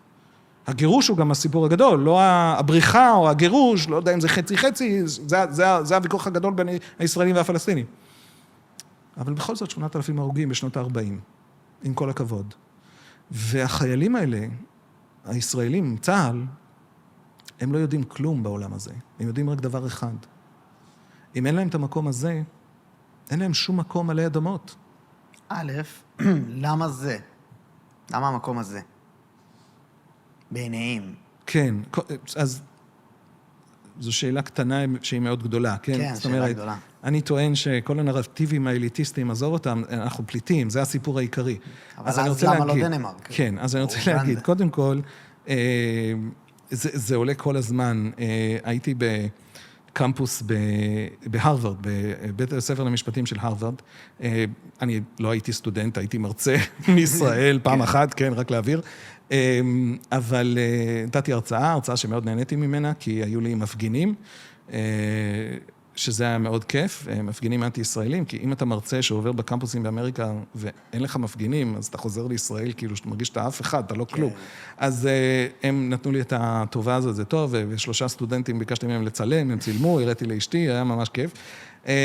אחרי ההרצאה בא אליי סטודנט ויהודי, ואומר לי, תשמע, אני לא יכול לחצות את הרווארד יארד, שזה האזור של המעל הגדול, בלי שיצעקו עליי, ציונות היא קולוניאליזם. וזה בדיוק לשאלה שלך, למה פה? אז אני אומר לו, וואי, בסה, that sucks. I'm sorry that happened to you. כאילו, לא נעים. אז הוא אומר לי, לא, אתה לא מבין, זה ממש כואב. שהם צועקים ציונות זה קולוניאליזם. אז אני קצת ישראלי מדי, לפעמים, ואני גם, אתה יודע, גם יש לי... לאשתי יש שתי אחים שהיו בדיוק באותה תקופה בעזה, כן? אחד בצנחנים בחוד, בח'אן יונס. עם כל הכבוד לה, זה כואב. כן. אז היא אומר לו, בסדר, back up, כן? זאת אומרת, תקום, תצטדר, כאילו, תחזיק את עצמך, אתה מסוגל לזה, אתה תהיה בסדר. ישראלים בגילך נמצאים כרגע במלחמה, אמרתי לו. אתה תעבור את זה. ואז הוא אמר לי, לא, אתה לא מבין. זה לא מה שכואב. מה שכואב זה שאני לא יודע את התשובה. הציונות היא קולוניאליזם, צועקים לי, ואני לא יודע את התשובה. וזה כואב. למה זה כואב? כי הוא מרגיש חיבור ליהודי ישראל. יכול להיות שהם פשע אחד גדול? זו הטענה. ואז אני שוב, לא הבנתי את האירוע, עד אחרי האירוע. אז אני שוב קצת ישראלי מדי, אז אני אומר לו, רגע, סליחה, לא הבנתי. אתה לא מבין למה הציונות היא לא קולוניאליזם? באמת? כאילו, אתה יודע ש90% מיהודי ישראל הם פליטים שלא היה להם שום מקום אחר להגיע אליו. זאת אומרת, אתה מכיר את העובדה הזאת, נכון? אתה יודע שיש לנו, אגב, אין קולוניאליזם כזאת. זה לא, אין שום קולוניאליזם אחרת שהיא כזאת. אז אם אני קולוניאליזם, אני מוזרה, בגלל הפליטות הזאת. אתה יודע גם שיש לנו, כאילו, היסטוריה מאוד מאוד עמוקה של קשר לארץ ישראל, כן? זאת אומרת, אתה לא יכול להתפלל ואתה לא יכול לעשות סדר פסח ואתה לא יכול, כל בית כנסת בעולם פונה לירושלים, כל כנסייה בצרפת פנתה לאלג'יריה, כשהם התחילו את הקולוניאליזם באלג'יריה ב-1830, כאילו, אין קולוניאליזם כזאת. אני לא אומר שאני לא, אני רק אומר, אני מוזר. אני בנוף הקולוניאליסטי חיה מוזרה. שום ארץ אין לא שלחה אותנו. אנחנו באנו מ-60 מדינות, אין לנו לאן לברוח. זאת אומרת, שיש לקולוניאליסטים בדרך כלל. שוב, איזה מין קולוניאליזם זאת? זה קולוניאליזם הכי בלעי שיש. אני קצת מתעצבן עליו. הוא לוקח צעד אחורה, זה היה ממש הנאום הזה של 90 שניות. באנגלית אני קצת יותר, אני כבר התרגלתי לדבר על הדברים האלה באנגלית, אז זה נשמע יותר רהוט.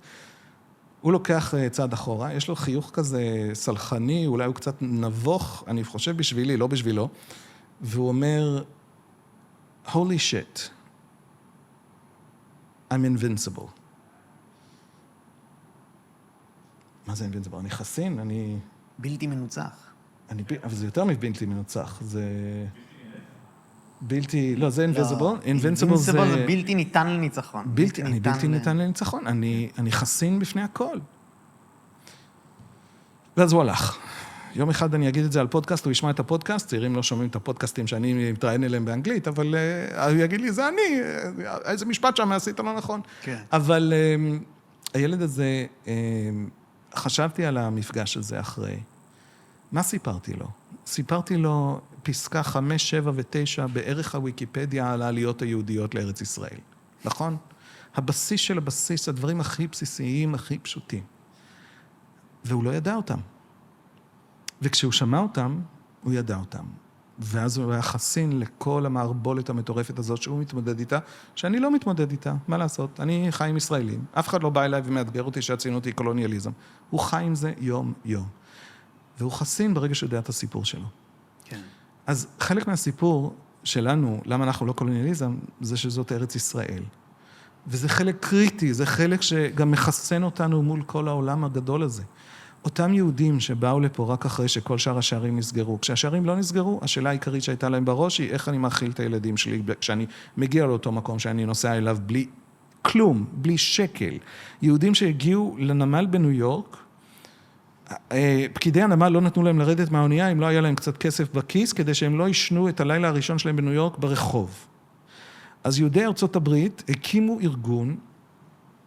ארגון שקם בגלל גל הפליטים הזה, שאחד מהתפקידים שלו, שנקרא HIAS, Hebrew Immigrant Aid Society, שאחד מהתפקידים שלו היה לקחת פשוט בוכטות של דולרים, לעלות על האוניות, לחלק דולר לכל יהודי, היהודים יורדים מהאונייה, מראים את הדולר לפקידים, בצד השני של המכס, הם לוקחים מהם כולם חזרה את הדולרים. וואו.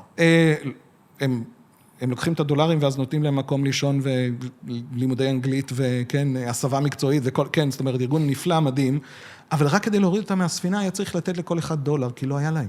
לא היה להם להראות דרחמות, לא היה להם להראות כלום. אז היהודים האלה, השאלה הראשונה שהם שאלו, אני לא יכול להגיע לארץ ישראל עכשיו, יש לי 4 ילדים, אני צריך להכיל אותם, אז אני נוסע לאמריקה. ברגע שהם כן הגיעו לארץ ישראל, מי שלא יכל להגיע למערב, ברגע שהם כן הגיעו לארץ ישראל, הסיפור שהם סיפרו לעצמם, על החוויה של עצמם, היה הסיפור האידיאולוגי. אבל זה גם לא היה אידיאולוגי במובן של אליטות ואידיאולוגיות וספרים רשמיים. זה היה אידיאולוגי במובן הכי פשוט שזאת הייתה הגאולה. הם חוו גאולה ממש. כלומר, עד אותו רגע, כל העולם מצר עליי. כל העולם, אני באמת בגשר צר מאוד. ובאמת מכל עבר מוות. ואז אני מגיע לארץ ישראל, ופתאום כל המרחב מגן עליי. ופתאום אני מוגן וחווה את הסוף של המאה ה-20 היהודית. של, כן, הרס מוחלט. אז זה יכל להיות רק פה, רק בארץ ישראל. כשהבריטים ביקשו מהציונים לחשוב על תוכנית אוגנדה, זה עורר איזו, כן, זה טררם. בסוף אף אחד לא דן בזה ברצינות, אף אחד לא חשב על זה ברצינות. היחידים שהיו מוכנים לדבר על אוגנדה, דיברו על, שזה אגב לא אוגנדה של היום, זה קניה של היום, אבל לא משנה. היחידים שהיו מוכנים לדבר על תוכנית אוגנדה, היו אלה שפחדו מהקטסטרופה שבדרך. זאת אומרת, גם זה היה עניין של פיקוח נפש. אוקיי. שני דברים שפתוחים לי ואני אשמח שנתייחס אליהם. אוקיי. הראשון הוא שבעצם, למה פה עדיין לא הבנתי עד הסוף ברמת התארח אצלי פה מאיר רטינגר, הנכד של הרב כהנא. כן. והוא שאל אותי, למה אתה פה כחילוני? והיה לי קשה, הוויכוח שהוא הלך למקום התיאולוגי, שהוא ציוני דתי כביכול, הוא אפילו לא מגדיר את עצמו אחד כציוני, אבל הוא רוצה את מלכות ישראל במקום הזה. מה זאת אומרת? מולדת. מולדת, ארץ אבות, כל ההיסטוריה, כל הדת. כן. כל כולנו מוכוונים לפה, אין מקום אחר. איפה עוד יכול להיות? זה משהו שלא נותן את התשובה באופן מלא למבקרי ישראל פרו-פלסטינאים לצורך העניין. התשובה למבקרי ישראל היא שכל מקום אחר נחסם בפנינו. אתה לא רוצה שנבוא לפה, אתה צריך להשאיר לנו פתח אחר. כן, אבל לא השארת לנו פתח אחר, אז אתה צריך להביא את הביקורת הזאת לכל העולם חוץ מליהודים. כן, אבל המונח להפריח את השממה, כביכול, הוא כזה, לא היה פה שממה, היה פה אנשים. זה הטענה הפרו-פלסטינית. אם זה משהו לא מסתדר לי עד הסוף. כן, אבל זה הפיץ' אף קייס, האידיאולוגים. זאת אומרת, כן, נכון, ועם הפלסטינים באותה תקופה גם לא היו כל כך אנטישמים במובן הקלאסי, וקיבלו הרבה מאוד שיח אנטישמי מצרפת. יש הוגים פלסטינים, יוצאים, אליטות פלסטיניות, שיוצאות מאנשים מיפו ומירושלים, ונוסעים לצרפת, ויושבים בצרפת, ולומדים בצרפת, וקוראים טקסטים אנטישמיים צרפתיים, וחוזרים לפלסטין, וכותבים בעיתונות הערבית בארץ ישראל, בדיוק טקסטים אנטישמיים מטורפים עלינו, שעוזרת ליצור את השיח הפלסטיני עלינו, אז זו טענה שלנו נגדם, אבל היא גם פיץ' אף קייס. חאג' אמין אל-חוסייני הלך להיטלר במלחמת העולם, אבל זה רק סוף של תהליך, הוא התחבר לשגריר הנאצי כבר בשנת 34 או 5 נדמה לי, כל האליטה הירושלמית הערבית הלכה לשגרירות הנאצית בירושלים, שהיה שם דגל נאצי, והם לקחו את השגריר לטקס וסעודה בנבי מוסא, הם רצו להתחבר לנאציזם. אז אנחנו הישראלים משוכנעים, היהודים משוכנעים שהם כאילו בפועל נאצים. הם לא נאצים, הם אנטי-בריטים, כי הבריטים הם אימפריה שנראית להם ציונית. כן. אבל הם כן היו מוכנים שהנאצים גם ישמידו אותנו. אז זאת טענה חזקה שלנו. מצד שני, זה הפיץ' אף קייס. זאת אומרת, זה הדברים הרעיים, כל אחד מחפש את משהו, כדי לעורר את העליות, הציונים דיברו במושגים גאולתיים, על דברים מאוד קשים ומאוד מבאסים, שחצי ממי שהגיע להפריח את השממה, לעמק החולה למשל, לייבש ביצות, מי שלא מת ברח. זאת אומרת, אבל היה שיח ואידיאולוגיה של הפרחת שממה, כדי לגייס את האנשים לפעולה הזאת. גם בתוך השיח היהודי, האידיאולוגים, הקיבוצניקים למשל, נתנו את הטון האידיאולוגי. למרות שהם לא היו המסות הדמוגרפיות. בלי תל אביב לא היו קיבוצים. בלי הקיבוצים, יכול להיות שעדיין הייתה תל אביב. זאת אומרת, הקיבוצים כן היו מבצרים על הגבולות, אבל זה תפקיד אחד, ותפקיד כזה אפשר למלא בצורות אחרות, אבל הקיבוצניקים סיפרו את הסיפור של ישראל לעצמה. ולכן הם היו חשובים, גם שהם היו 5% מהאוכלוסייה לכל יותר, כן, במקסימום. מבין. אבל זה שיח שהוא לא העיקר. העיקר הוא החוויה של מיליוני אנשים. והחוויה, העיקר, עצמו של הכיוון שאנחנו רצינו לקחת עם כל המהלך הזה שעכשיו הובלת אותנו, וזה דרך אגב אחד ההסברים המפורטים ביותר והגיוניים ביותר ששמעתי על צורת הסתכלות על הציונות, שהגדרת אותה כללא שם תואר, זה הרבה יותר התבהר לי עכשיו. איך מגיעים מפה לפתרון? אני עדיין, יש לי פה פער קיצוני. כן. הבעיה שלנו בפתרון היא כפולה. א', אני חושב שהכדור אצלם. סליחה. מתנצל בפני כל העולם. הישראלי החזק חושב שהפתרון, שהבעיה, הכדור, כן, האג'נסי, הסוכנותיות, נמצא אצלם. למה אני חושב את זה? כי חוויתי את כל החוויה של השמאל של 30 השנים האחרונות הישראלי. לא שאני שמאל, אני כמובן עיתונאי אובייקטיבי ממאדים. אז אומר, אבל חוויתי את השמאל. כל הישראלים ביחד חוו את הניסוי הזה שהשמאל ערך, בנסיגות, בהתנתקות, באוסלו. הרי הישראלי הממוצע, היהודי הישראלי מהמיינסטרים היהודי, אוקיי? יש ישראלים אחרים, יהודים אחרים, סיפורים, חוויות ופרשנויות ערביות אחרות בקרב ערביי ישראל וכו'. יש הרבה מאוד סיפורים בארץ הקטנה הזאת. אבל החוויה של המיינסטרים היהודי הישראלי, היא חוויה שהאינתיפאדה השנייה הקריסה את השמאל עד היום, וכנראה לפחות עוד דור. כן. כי בעצם שמתה מתחת רגליו את הסיפור העיקרי שהיה לשמאל הזה לספר לעם ישראל. הסיפור היה, יש כיבוש. מה לעשות? הם לא מצביעים על המושל הצבאי של יהודה ושומרון, כן? יש כיבוש. זה חוב מוסרי שאני חייב להם. זה לא דבר שישאר לנצח. זה לא בסדר. אם אני נותן להם, משלם את החוב הזה, נותן להם את החירות הזאת ממני, נותן להם את העצמאות ממני, הם ייתנו לי בתמורה את הדבר היחיד שאני צריך מהם. כן, שקט. רבין קרא לזה ביטחון, ביל קלינטון קרא לזה שלום, שקט. שקט יענה בשקט. שקט. כן. האינתיפאדה השנייה, האינתיפאדה הראשונה יצרה את הרצון הזה בשמאל. כי הם ראו ילדים זורקים אבנים על חיילים. והם אמרו, אלה חיילים שלנו, אלה שלנו, ברור שהם שלנו, מה זאת אומרת? ויש גם פיגועים, ויש גם את כל הסיפור של ערפאת כבר 20 שנה מאז אלג'יריה מנסה להשמיד אותנו, ברור לנו שזה זה. מצד שני, זה ילדים ש20 שנה גדלים תחת כיבוש צבאי. החיילים בג'נין ב-1987 מנהלים את הפקקים, זאת אומרת, הם עומדים בכיכרות, וכן, הם מנהלים את העיר ממש, הם אינטימית בתוך החוויה, האוכלוסייה הפלסטינית, והחוויה היומיומית הפלסטינית. צריך לפתור את זה. האינתיפאדה הראשונה יצרה שמאל חדש, שבא לפתור את זה. זה גם עזר שכל הסיפור הסוציאליסטי קרס עם האינפלציה של שנות ה-80, אז השמאל הלך וחיפש דת אזרחית חדשה. מצא אותה בשלום.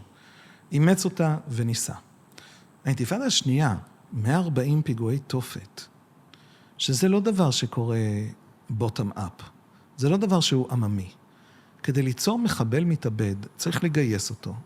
צריך בשביל זה אליטה עם הון חברתי ופוליטי ורוחני, ילד יכול להאמין לו כשהוא אומר לו, תהרוג את הילדים של מישהו אחר ואתה תגאל את העולם או את העם שלך. צריך מהנדסים, צריך כסף, חשבונות בנקים, שליטה ובקרה. זאת אומרת, האינתיפאדה השנייה, הפלסטינים קראו לזה אינתיפאדה ולזה אינתיפאדה. החוויה הישראלית של השניים הייתה שהם כמעט דברים הפוכים. האינתיפאדה הראשונה היא קריאת תיגר מוסרית על מעשים ישראלים מסוימים. האינתיפאדה השנייה היא מלחמת גרילה נגד האזרחים הישראלים, כשהחיילים כבר לא שם. לא היה אף חייל ישראלי בשום עיר פלסטינית. כן. הם שנתיים כבר בלי חיילים. החיילים יצאו מכל מקום שרק אפשר, כבר עד 98. אז מי מנהל את הפקקים בג'נין? מי מנהל את העיירות האלה? מי מנהל את כל הממשל העצמי הפלסטיני? ברק וערפאת הם בקמפ דיוויד, אנשים לא זוכרים, אבל אם כן, אנחנו זוכרים את זה ב-DNA, גם מי שלא זוכר את זה במפורש, על איך מחזיקים ביחד שתי מדינות בריבונות משותפת את הר הבית. חבר'ה, אנחנו במזרח התיכון. הרעיון שאנחנו דיברנו בשיא הרצינות על שיתוף ריבונות משותפת באתר קדוש לשני עמים, זה בלתי אפשרי ובלתי ניתן לתפיסה במזרח התיכון, אבל זאת הייתה השיחה. הישראלים קראו את זה בעיתונות שלהם, ואז מתחילה האינתיפאדה השנייה, ועד היום, אני מספר לאנשים דברים שהם לא יודעים על עצמם, אבל אז בסוף הם יודעים את זה על עצמם, אבל זה באמת המציאות. עד היום אנחנו לא יודעים למה האינתיפאדה השנייה קרתה. אנחנו אומרים משפטים כמו, הם לא מסוגלים, הם לא זה, הם מחבלים, הם רוצים להרוג אותנו. אלה כל מיני משפטים. אין פרטנר. אין פרטנר, זה סוף של הסבר, לא התחלה של הסבר. כן. זה הנגזר מההסבר. אין לנו הסבר. למה? מה, הם מטומטמים? הם חצי שנייה מלקבל הכל. למה להרוס? למה להרוס ב-140 פיגועים? 2 פיגועים, השמאל עוד היה שורד. 12 פיגועים, אולי השמאל היה שורד. 112 פיגועים? שום שמאל בעולם לא היה שורד. מה זה? מאיפה זה בא? ועד היום שהישראלים יודעים תשובה לשאלה הזאת, עד היום שנהג מונית בתל אביב יש לו תשובה לשאלה הזאת, לא משנה כמה אתה רוצה להצביע שמאל, לא משנה כמה אתה מרגיש שמאל ברוח ובנפש, לא משנה כמה אתה רוצה להיות אמפתי והומניסטי ואוניברסלי, משהו תקוע אצלם. החוויה הזאת, חוויה שעוברו אותה גם הרבה מאוד ישראלים בימין. איך אתה רואה את זה? אולמרט. אולמרט ב-2006, רץ בבחירות בראש קדימה, אריק שרון אחרי ההתנתקות מעזה הוא מאוד מאוד מאוד פופולרי, יותר פופולרי ממה שהיה לפני. סליחה לחברים בציונות הדתית, that is the fact, זאת מציאות שאנחנו צריכים להכיר בה. המנדטים בפועל. המנדטים בפועל והסקרים בפועל, ולכן הוא פרש מהליכוד והקים את קדימה, כי ההתנתקות מעזה נראתה כמו פתרון לבעיה הפלסטינית שגילינו באינתיפאדה הראשונה, שלא צריכה לתת להם נשקים כמו באינתיפאדה השנייה. שנגמרה עם האינתיפאדה השנייה. ואולמרט אומר, לפני הבחירות ב-2006, הוא אומר בפומבי, בטלוויזיה, הוא מציג את מה שהופך להיות תוכנית ההתכנסות. אם מישהו זוכר, אם לא זוכרים, לכו לוויקיפדיה. תוכנית ההתכנסות היא נסיגה מ-90% מיהודה ושומרון. הוא לא רק מנצח. הליכוד קורסים ל-12 מנדטים בבחירות האלה. הימין עצמו, בשקט, בלי להודות לאף אחד, קיווה שזה יעבוד. וזה לא עבד. איך אולמרט מסיים את דרכו? הוא לא מסיים ב-2009 כשהוא בפועל פורש בגלל שחיתות. הוא מסיים באוגוסט 2006, כשמלחמת לבנון השנייה, שהתחילה בחטיפת שליט, ביוני, אני חושב שזאת הפעולה הראשונה של חמאס באמצעות מנהרות. כן. חוטפים את שליט, יש כבר קרב יריות בעזה, 12 ליולי, אם אני לא טועה, חיזבאללה עושים את מה שעושים בצפון, מלחמת לבנון השנייה. אנחנו מגלים ששתי המקומות שנסוגנו מהם, לבנון, ברק יצא במאי 2000, 6 שנים אחרי, פתאום אנחנו במלחמה, שהם תקפו אותנו, עזה, פתאום אנחנו במלחמה, הם תקפו אותנו, מסתבר שהנסיגות החד צדדיות לא עובדות, יש בעיה ביהודה ושומרון. יהודה ושומרון זה 16 פעמים הגודל של עזה, זה ההרים מעל כל מישור החוף. יהודה ושומרון זה איום קיומי על מדינת ישראל, אני מספר לישראלים, מה זה יהודה ושומרון? כאילו, בסדר, אגב, לעולם צריך להסביר את זה במפורש, ולתרגם 15 קילומטר ל9 מיילים בנתניה, כן? זאת אומרת, צריך להסביר. אבל התפיסה הישראלית הייתה, של האדם הפשוט, של האדם הכי פשוט, שאי אפשר לתת ליהודה ושומרון להפוך לעזה. וזה מה שתקע אותנו, ולכן הכדור אצלם.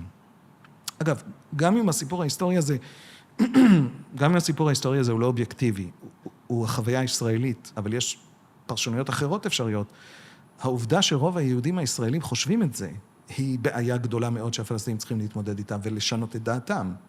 אסטרטגית אני אומר, כן. בלי קשר למוסר, אם זה טוב או לא, פייר או לא, זה לא משנה. הכדור אצלם. מה זה אומר הכדור אצלם? כרגע יש להם 2 סיפורים. יש את הסיפור של מחמוד עבאס ברמאללה, ויש את הסיפור של חמאס בעזה. הסיפור של חמאס בעזה הוא שאתם גיבורי כל העולם המוסלמי, של ההקרבה שלכם העולם עוד יגאל. והסיפור של מחמוד עבאס ברמאללה, זה שהיהודים הם קולוניאליסטים, מרושעים, נאצים, אפרטייד, השארתי מילה בצד, אימפריאליסטים גם, הם אומרים את זה גם. ג'נוסייד. ג'נוסייד וכולי. אין מילה מאוצר המילים של רשעות. של הרשעות האפשרית במאה ה-20 שהם לא משתמשים בה. אבל יש להם טנקים ולכן צריך לעבוד איתם. אז אחד טוען שיש גאולת העולם והוא יחזיק מעמד לעד, והשני טוען שהוא בעצמו צ'יימברלין שהלך לדבר עם היטלר. למה מחמוד עבאס לא פופולרי? זאת אומרת, כאילו אנשים לא מבינים. הוא בעצמו מספר סיפור על עצמו, שהוא עשה עסקה עם השטן, שהוא משתף פעולה עם הרוע המוחלט. צריכים לשנות דיסקט. התפיסה שלהם כבר 140 שנה, היא שאנחנו משהו זר. לא סתם זר, מאוד זר, וגם שורד רק בגלל השפעות זרות. לפני 140 שנה, וזה הסרטון הזה שאתה מדבר עליו, נתתי הרצאה של שעה ו40 דקות במכללת שלם בדרום ירושלים, באנגלית. שים את זה פה. לקבוצת סטודנטים בקישור. אמריקאית. המכללה העלתה את זה ליוטיוב, ועד כאן בסדר. אגב, עשיתי שם טעות, קראתי לאבא של המופתי בשם של האח, החורג של המופתי, חצי אח של המופתי. וואלה. לא משנה, כאילו סתם הרצאה כזאת של זה, באתי ואם תיכנסו לוויקיפדיה, כמו שאני כל הזמן אומר לאנשים, תקראו, תפתחו ספר. לא תפתחו ספר, ויקיפדיה. תשקיעו קצת, אתם תקבלו המון.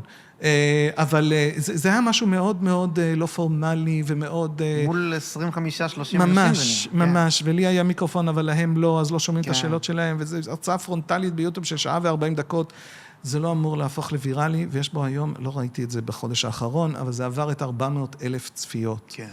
עכשיו, זה אומר לי שיש, אני לא כזה מפורסם, with all due respect, אז זה אומר לי שיש רעב עצום להסבר. כל הסיפור שם בסרטון הזה, הוא שבהרצאה הזאת, שהפלסטינים כבר 140 שנה מדברים אלינו כמשהו זר.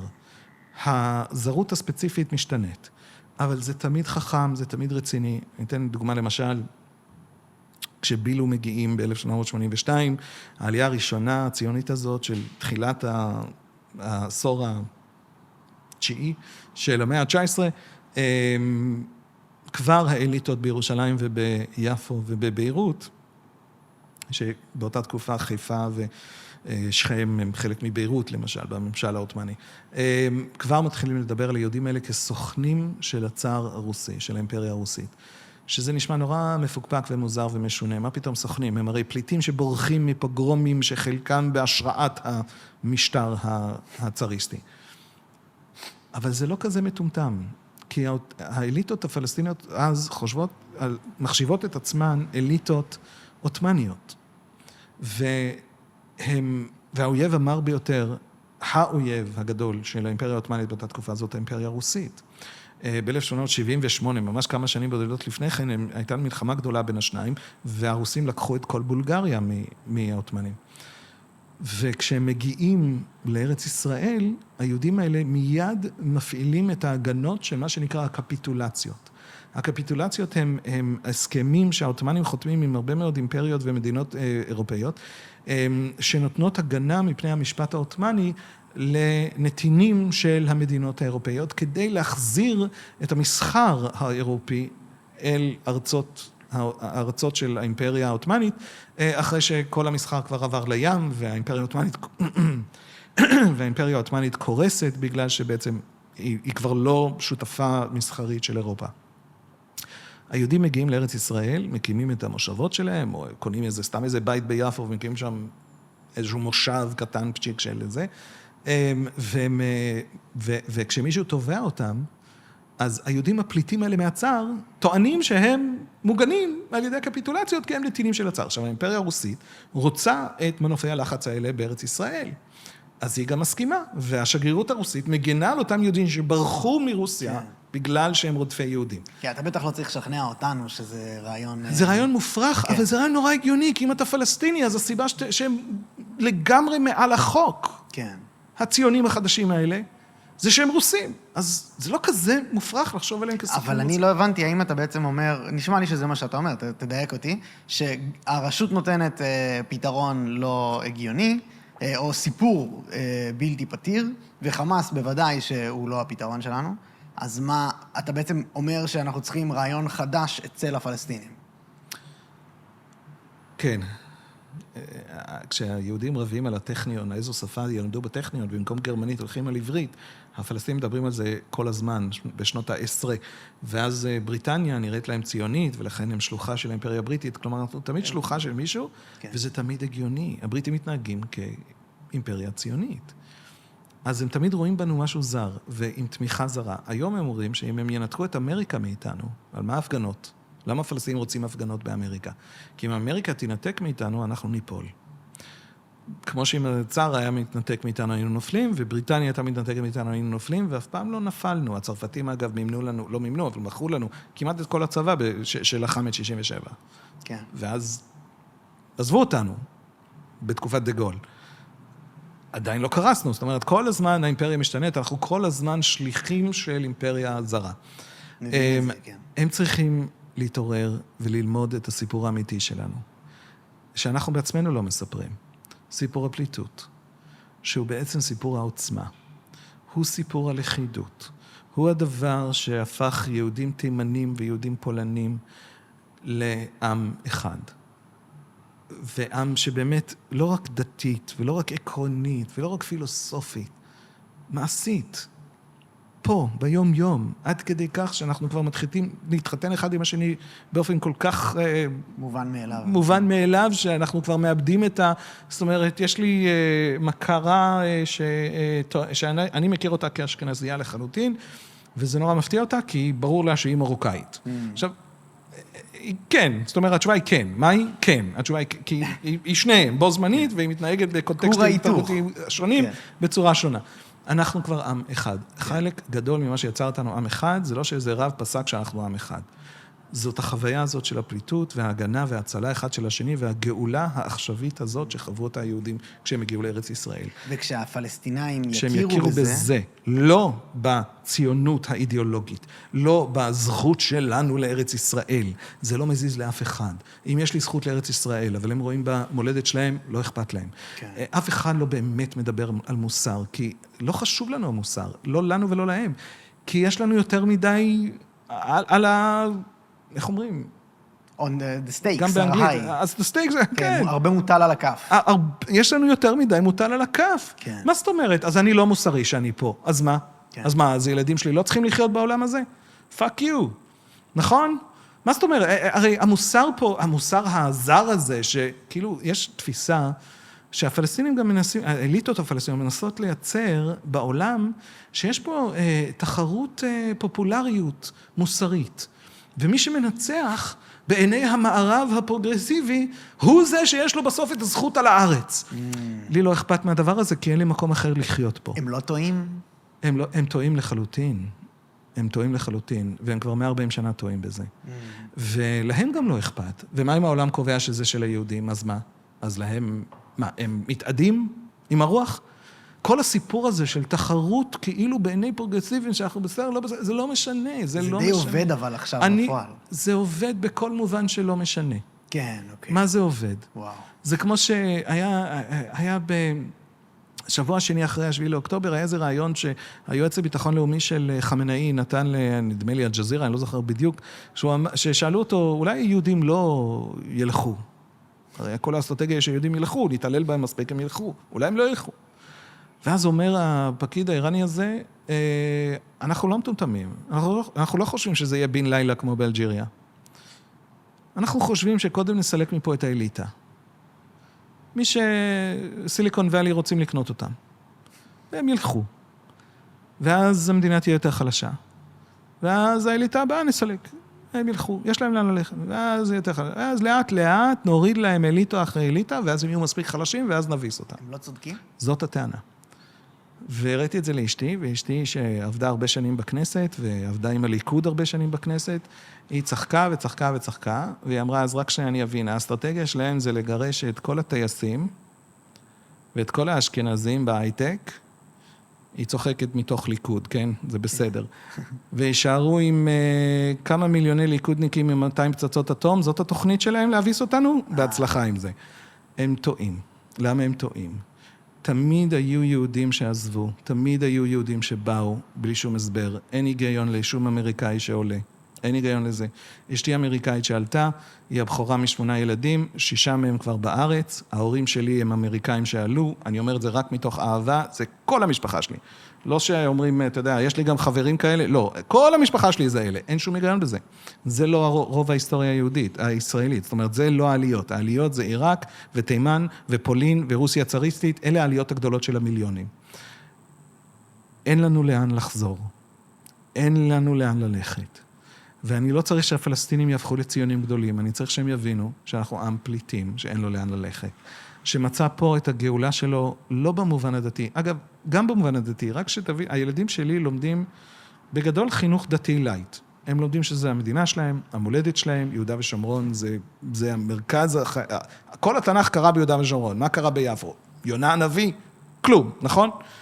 יש אומרים שזאת הסיבה שתל אביב יותר כיפית נגיד ירושלים, אבל לא משנה, זה כן. מלחמת תרבות אחרת. אני מספר לילדים שלי את הסיפור המסורתי היהודי, ככה אני מגדל אותם. מה שאני צריך אבל ההיסטוריה של הפליטות היא הדבר העיקרי שבלעדיו לא היינו שורדים. זה לא היה מצליח המפעל הזה. וזה בסדר, כל מה שאני טוען פה זה מה שהרצל אמר שיקרה. זה לא שאני אומר פה משהו אנטי-ציוני. אבל אתה למעשה מדבר אל הפלסטינאים? אם תבינו את זה, תחפשו אסטרטגיה חדשה. כי האסטרטגיה האנטי-קולוניאליסטית והאסטרטגיה האסלאמיסטית, כל כולם מבוססים על זה שיש לי אופציה אחרת. אולי אין לי אופציה אחרת, אולי כל קיומי. הדבר היחיד שאני יודע, ב-48, אותם חיילים, אותם שארית הפליטה, שהם רבע מצה"ל, ב-48, יש סקרים שההגנה סקרו את הציבור, והם שאלו אותם על הפלסטינים הבורחים. והיה הרבה אמפתיה בקרב היישוב, כלפי הפלסטינים הבורחים.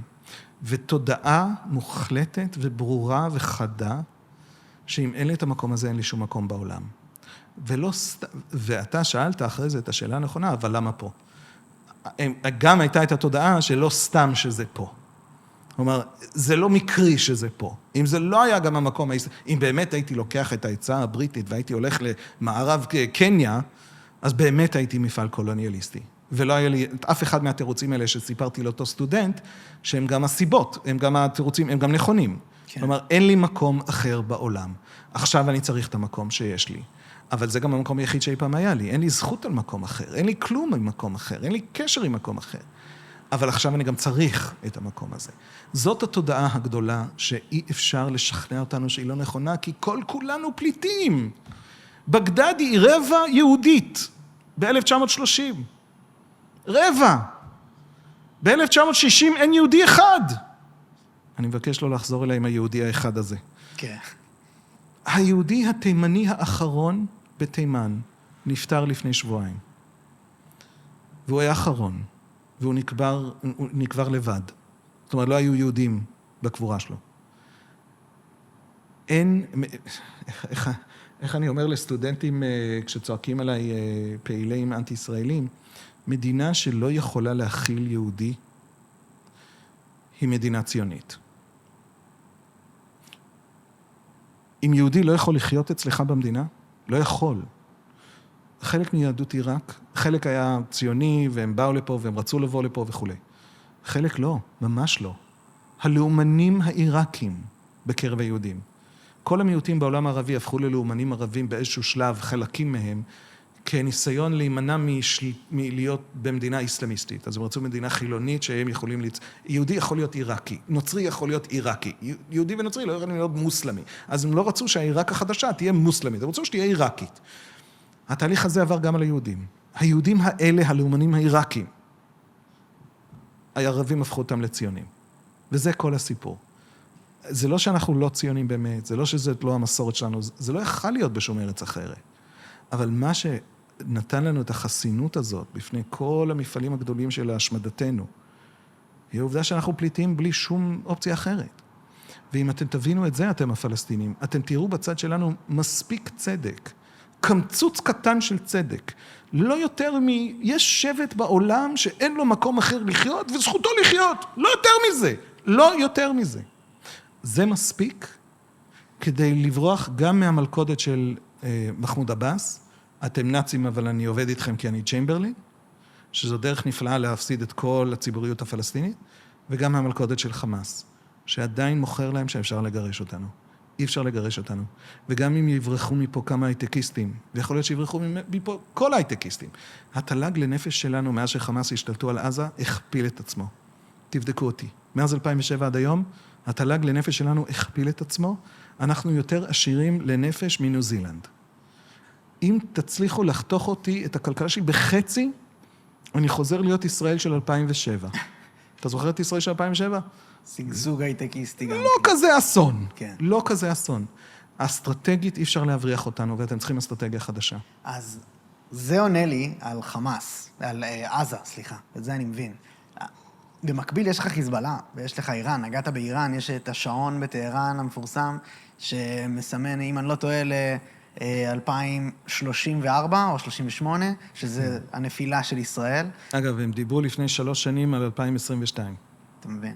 בסדר. אז כן. אוקיי, פשוט יש פה כן משהו שהמילה שאמרתי בהתחלה, מאבק נצחי, אינסופי, של האסלאם כן. ביהדות. בהקשר הזה, איך זה מסתדר שאנחנו פה? זה אסלאם מאוד מסוים, מאוד מאוד מסוים. אבל הוא יושב לך על הגדר פה הוא יושב לי בעוד על שנייה הגדר. בחדרה כבר. נכון, נכון. אז מה עושים עם זה? הפתרון יבוא מתוך האסלאם. אני יכול לזרז אותו בזה שאני מביס את הצד של האסלאם שרוצה להשמיד אותי. כדאי מאוד שנעשה את זה. יש הרבה ביקורת על ביבי משמאל, שהוא לא רוצה לסיים את המלחמה כי הוא מפחד מבחירות. כן. הביקורת שלי על ביבי היא באה מימין. אני יודע שנשמעתי עד עכשיו די שמאל, אבל היא באה מימין. היה לי קשה לאפיין אותך בהקשר הזה. אוקיי, טוב מאוד, אז אני קצת מצליח במשהו. כן. תנצח. פאקינג תנצח. צה"ל כמעט נעצר בעזה 3 חודשים. פברואר עד אפריל. למה? למה צריך את האיום של סמוטריץ' ובן גביר כדי שתיכנס לרפיח? האמריקאים? אני מבטיח לך שהאמריקאים היו עומדים באתגר הזה. בסוף נכנסת גם בלעדיהם. אולי טראמפ בדרך. מה זה טראמפ?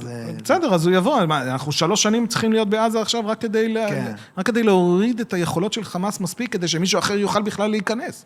ואם זה אנחנו לעד, אז זה אנחנו לעד, אבל תנצח, תיראה כמו אחד שמנצח. הסעודים כועסים עלינו לא כי הרגנו אזרחים, הם כועסים עלינו כי לא הרגנו את חמאס עדיין.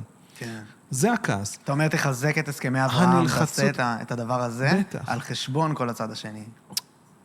אני לא אעשה דה-רדיקליזציה לעזה. אני לא אבוא לפלסטינים כיהודי ואגיד להם, חבר'ה, תשמעו, האסלאם שלכם הוא לא האסלאם הנכון, יש לי פה במגירה עוד אסלאם, אסלאם אחר, אסלאם הרבה יותר מגניב, תיקחו אותו. זה אסלאם של טסלה, זה לא סתם אסלאם. זה תוכנית מרשל כזה. אני לא יודע לעשות את זה, האידיאולוגית. והאידיאולוגיה היא הבעיה פה. הסיפור העמוק, הישן, המכבד, הסיפור שהופך את כל הנרטיב שלהם לנרטיב של הקרבה וכבוד במקום סתם חולשה. והוא סיפור ששזור הרבה מאוד בדבר הכי מעיק שמעסיק את התיאולוגים המוסלמים כבר 150 שנה. כל הדבר הזה, אני לא יודע לשנות אותו. מה שכן, אני הולך להגיד עכשיו דבר באמת חסר אחריות לגמרי. יש שמאשימים אותי באופטימיות יתרה, אני מתנצל. אני חושב שזה נכון מהיכרותי את הנפשות הפועלות. סליחה. וואי, איזה מתח. יהיה בסדר. זהו, לא. יחד ננצח. יחד ננצח. משהו חסר אחריות. בתוך האסלאם הפלסטיני,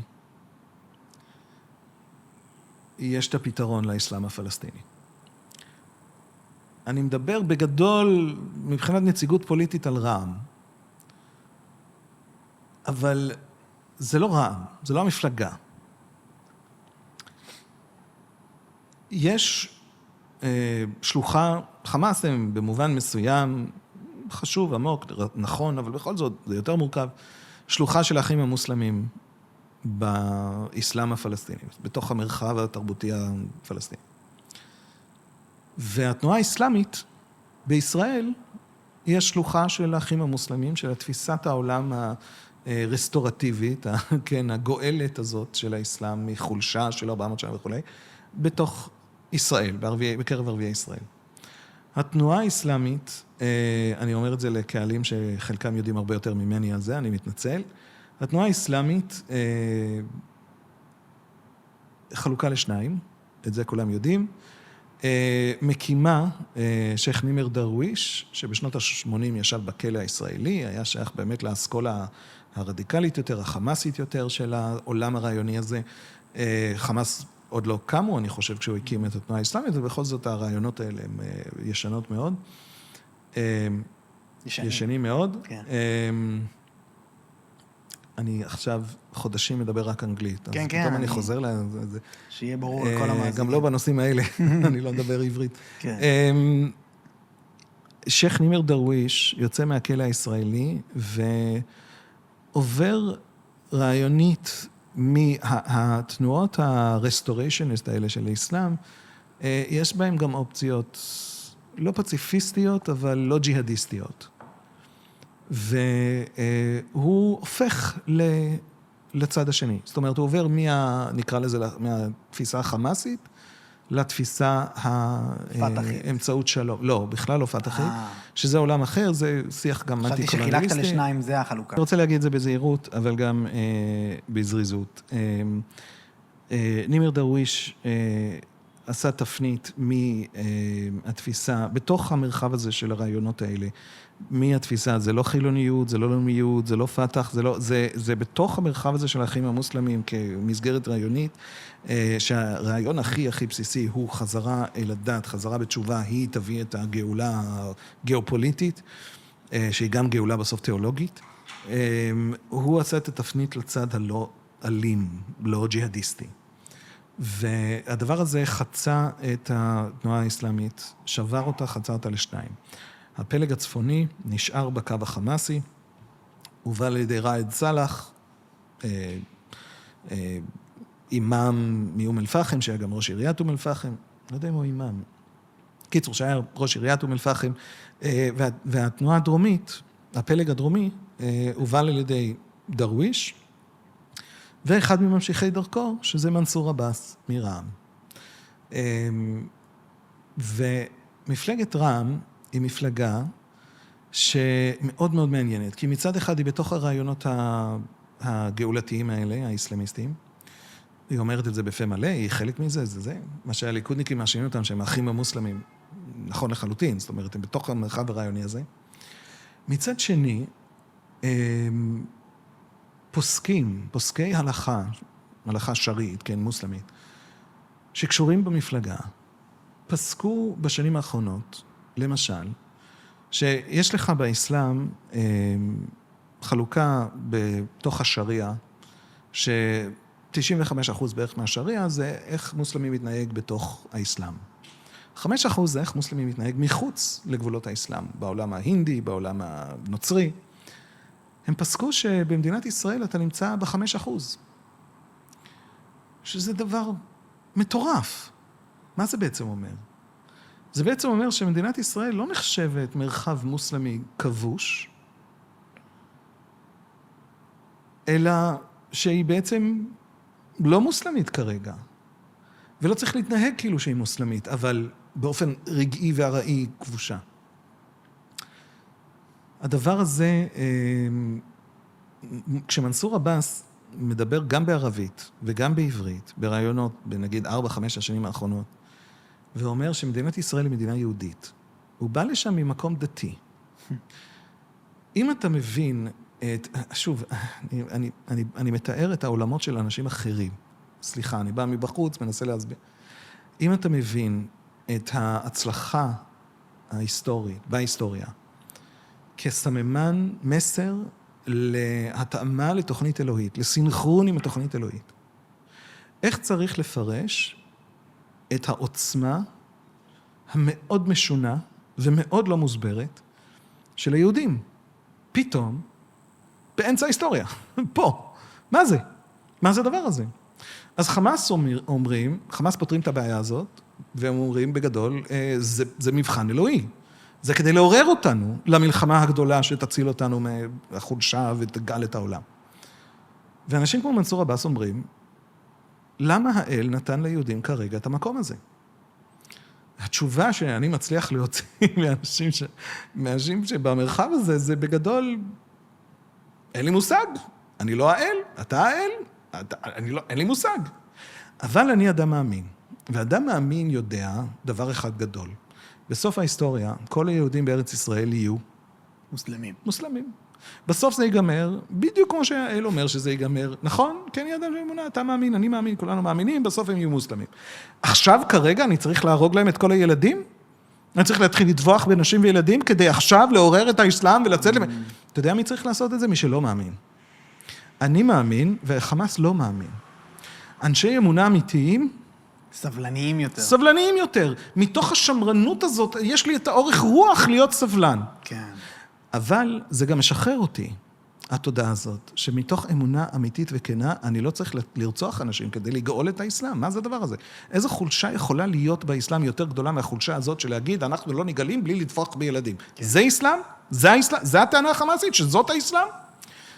אז אם אני לא צריך לעשות את זה, פתאום אני משוחרר להיות אותו מיעוט, במדינה של יהודים, שטוענים יומם וליל שהם דמוקרטיה שוויונית, אתם יודעים מה?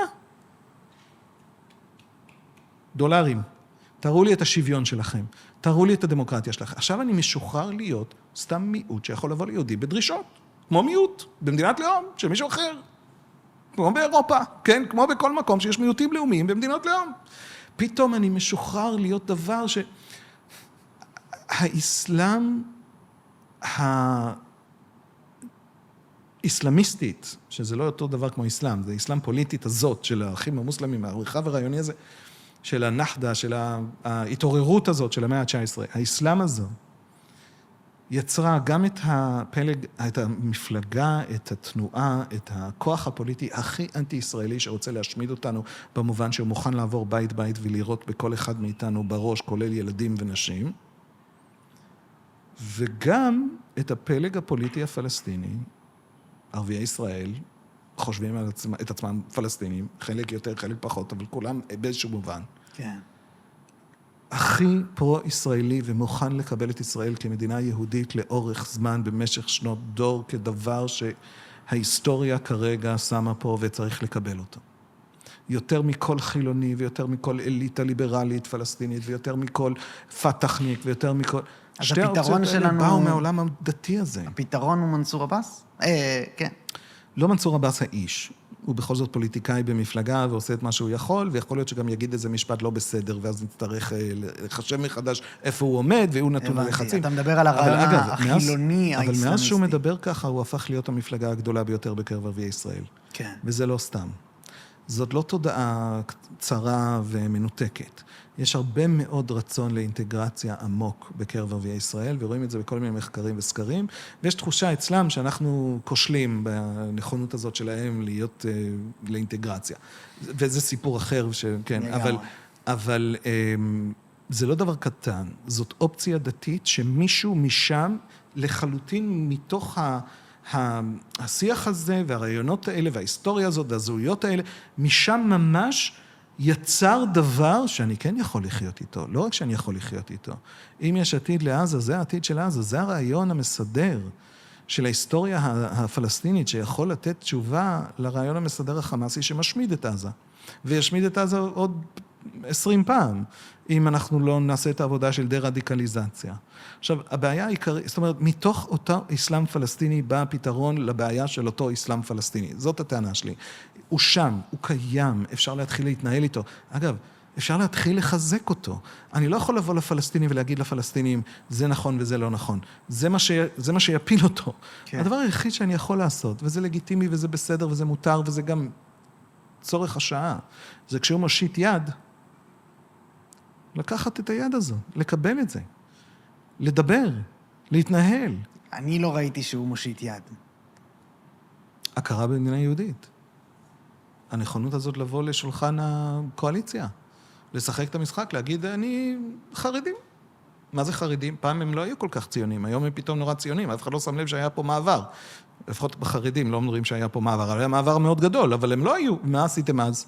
כן. בסדר, אני לא ציוני במובן אידיאולוגי, אבל בסדר, אתם פה, אלוהים כנראה רוצה שאתם תהיו פה, למה אני אדם מאמין, אם אלוהים לא היה רוצה את זה, זה לא היה קורה. בסדר, בואו אתה צריך יותר מהם? מהחרדים או לא, מהפלסטינים. אני צריך יותר מהם. מה אתה צריך? אני צריך נתת דוגמה את מנסור עבאס, בעיניי ערביי ישראל זה לא דוגמה. אני חושב שהפלסטינים צריכים להראות את הדה-רדיקליזציה שאתה מדבר עליה, בדיוק מה שקרה בערב הסעודית, או באיחוד האמירויות. שהם ירצו בעצמם שפע ולא מנהרות, אלא בנקים. מה שערב הסעודית מסוגלת להביא לעזה, אם רק ניתן להם, וזה בעיה אצלנו לתת להם, בגלל הפוליטיקה הפנימית שלנו, כן. זה. בזה אני מסכים. זה התפיסה המוסלמית. הסעודים עשו את זה בתוך עצמם. כן. הם ביקשו מאיתנו לבנות מחדש את עזה אחרי המלחמה.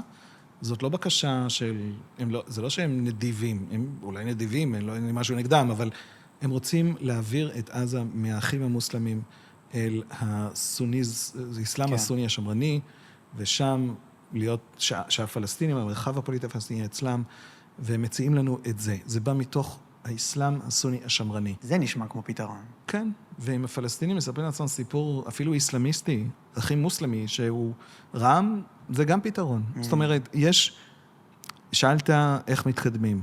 אז אני אומר, יש שיח עשיר בתוך האסלאם. במובנים מסוימים, בגלל שההיסטוריה היא מטומטמת ומצחיקה, החיילים שלנו בעזה, במובן מסוים עמוק, נלחמים את מלחמת האזרחים הפנימית של האסלאם, בתוך עצמה. בין הפלג השמרני, של כל הממלכות, הירדנים והסעודים והאמירתים והמרוקאים, לבין הפלג הרדיקלי של האחים המוסלמים, על כל גווניו. וגם בתוך המרחב הזה של האחים המוסלמים יש פתרונות. התפקיד שלנו בדבר הזה הוא א', לנצח. אם לא ננצח, לא נהיה שווים כלום, לא לשמרנים, לא תהיה סיבה לעבור מהצד של חמאס לצד של רע"מ, בתוך המרחב האסלאמיסטי. קודם מנצחים. אחרי שמנצחים, יש שם פתרונות, אידיאולוגיים, דתיים, תרבותיים, יש פתרונות בצד השני, והם ימצאו את הפתרונות האלה כשפשוט נפריך להם את כל האופציות שחמאס מנסה למכור להם. מדהים, אני הייתי יכול עוד שעות, וגם אני עוד לא לגמרי הבנתי איך עושים את האם אכפת לנו בכלל, וכל העניינים האלה של ההסתכלות הגלובלית עלינו, הבינלאומית, האם זה דברים שבכלל צריכים לעניין אותנו, כי אני לא לגמרי בטוח באיפה אתה עומד, אבל נשאיר את זה לשיחה אחרת, כי באמת נגמר לנו הזמן. אגיד במשפט אחד, לי לא אכפת מהעולם, כן. כי גדלתי על הרצל ופינסקר, ואנשים שאמרו, אתה לא תעמוד ותסביר את עצמך מול העולם, מול האנטישמי, כי האנטישמי רואה בך סרט מצויר בראש של עצמו, ואתה לא יכול לנצח בשיח הזה. תסביר את עצמך, אתה בעצם מצדיק את עצמך, ויהודי לא מצדיק את עצמו יותר, זה כל המהות של הציונות. אני שם.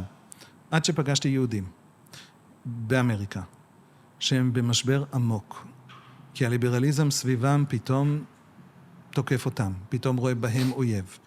וזה משבר שהם חווים אותו, וכדי להציל אותם, אנחנו כן צריכים להיות שם. אנחנו כן צריכים הסברה. אנחנו כן צריכים להסביר את עצמנו, לדבר לעצמנו, ולתת את לא בשביל העולם, בשביל היהודים שצריכים לחיות עם העולם. אני ואתה לא צריכים, הם כן. אז בשביל לטפל בהם ולעזור להם, כן צריכים לפתח את היכולות האלה. בושה וחרפה שלא עשינו את זה, והגיע הזמן להתחיל להיות רציניים. ותודה לאנשים כמוך שעושים את זה. זה נראה לי באמת שליחות ועשייה מבורכת. תודה, תודה רבה, ותודה שהערכת אותי. זו פעם ראשונה שאני נותן את הדברים האלה בעברית. זה לא קרה עדיין, וזה קצת משונה לי, זה קצת חדש לי. לכבוד לי ממש. באמת, וגם היו באמת, כמו שאמרתי, הרבה בקשות, אז אני מקווה שמי שביקש קיבל את מה שהוא ביקש. וזהו, ממש תודה, חביב, היה תענוג. תודה רבה.